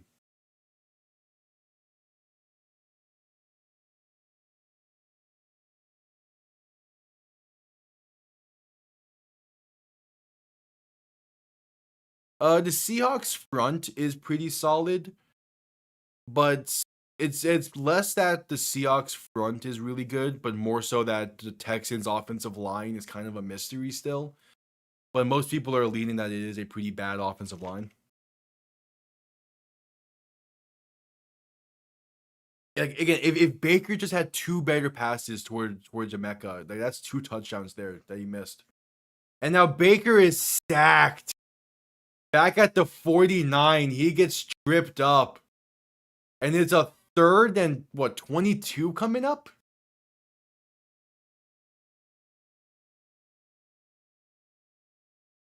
That's a tough sack to take in this moment. Yeah, he just gets tripped. He kind of sticks that leg out a bit. Oh, there was a receiver collision in the middle of the field. All right, 3rd and 21. We need at least half. Baker and shotgun looking to throw. Pressure coming. Pass right side is going to be well off the mark and incomplete. 4th and 21 with 2.5 to play. Oh, yeah. I understand making that. Actually, I don't understand that. Because Drake May was playing the Titans. You can bank on May having a solid performance against Tennessee, even if you weren't expecting that record-setting performance. I guess the idea was you're banking on the Lions secondary being as banged up as it is, and it won't really play well. But it's more so been the Lions front 7 causing havoc. 4th and 21, Baker to throw. Pass in over the middle is going to be caught, but nowhere near enough for the first. And it's another turnover on downs. 2:26 to play. And Mayfield's not happy with the refs. But the refs are the least of their issues tonight.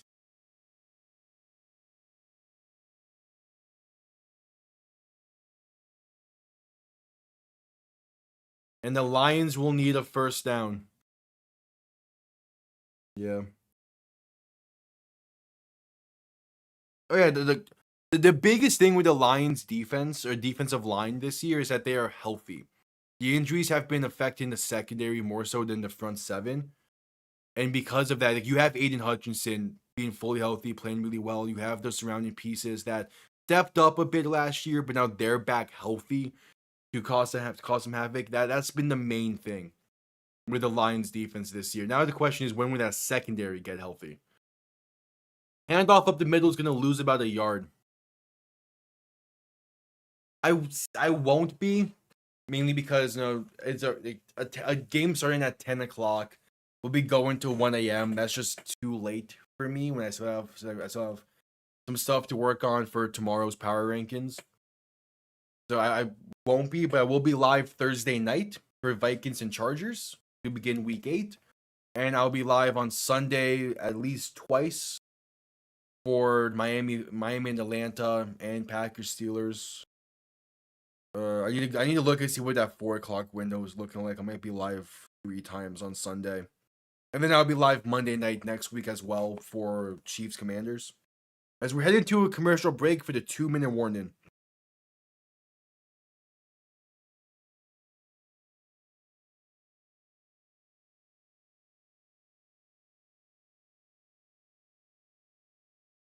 Hell yeah, appreciate it. I appreciate it. Yeah, what is the 4 o'clock?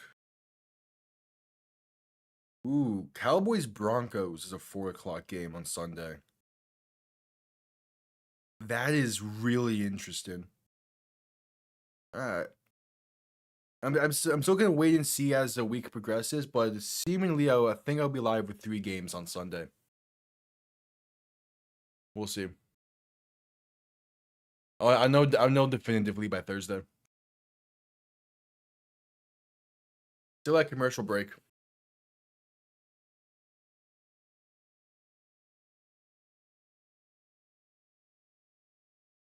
It was a destiny comeback. It's them, like, they honored Demaryius Thomas before the game. They had the whole Ring of Honor ceremony. And then, like, they have that miraculous comeback at the end. It was divine intervention. It also just goes to show kind of how much of a mess that Giants front office and organization is, because how the offense did their job. They had a 19-point lead entering the fourth. They put up 13 points in the fourth. The defense just completely fell on the ass in that fourth quarter.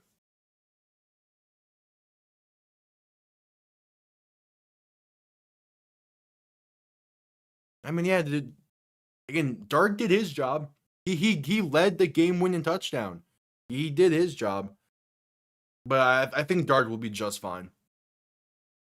Like, the Giants are going to be just fine with Dart leading the way and that pairing of him and Scadaboo. The question now, though, is what decision do they make at head coach? Do you keep Brian Dable, who's having the offense playing really well with Dart, or do you take the risk that it's Dart making something out of nothing, and you get someone else to probably more so focus on the defense? We'll see how the Giants handle it. Handoff up the middle on 2nd and 9 is going to get about 2. A 3rd and 7 still need to get a first down before they can truly end this game, but it's a 15-point lead, a minute and a half to play, no timeouts for the Buccaneers. It's something. The Lions have a bye week next week. Power rank, it's going to be annoying. Okay. Goff under center, back and fullback behind him. Then motion the fullback to a tight end on the left side. as Goff is going to hand this off up the middle and going to get stood up for only a gain of 1. So this can run the clock out to about 20 seconds before they have to punt it away.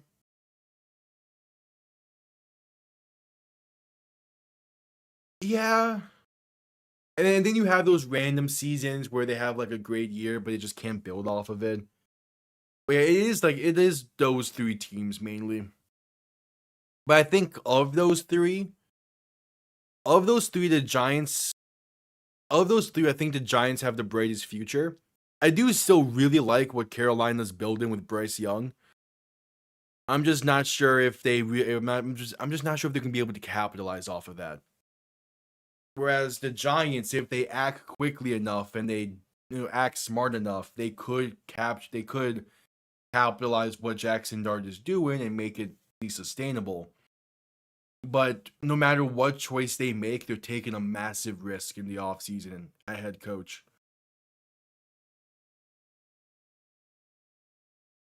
As the Lions call their second timeout before punting this one away.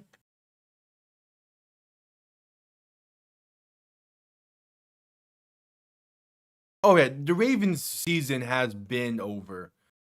But if Lamar misses next week, he most likely won't be back for week 9 then, which is when they play Miami. And assuming we get to that point is when I'll make a reference to something. So next week. But there's definitely gonna be something interesting going on there. Punt comes off clean, going to be fair caught at the 20. 13 seconds remain. Actually, my friend texted me earlier, pointing something out about how everything's gonna line up, and it would be a really funny circumstance to have happen.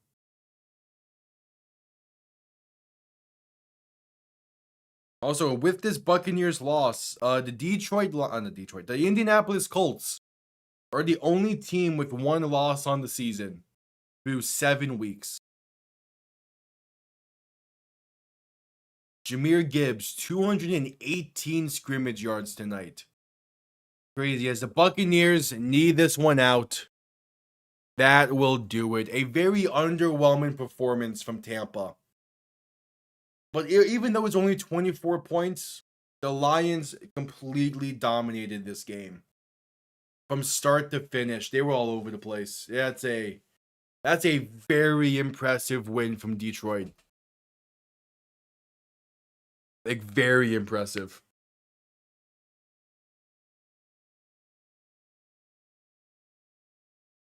Yes, that would put the Lions in first place. So the way a tie works is it counts as half a win.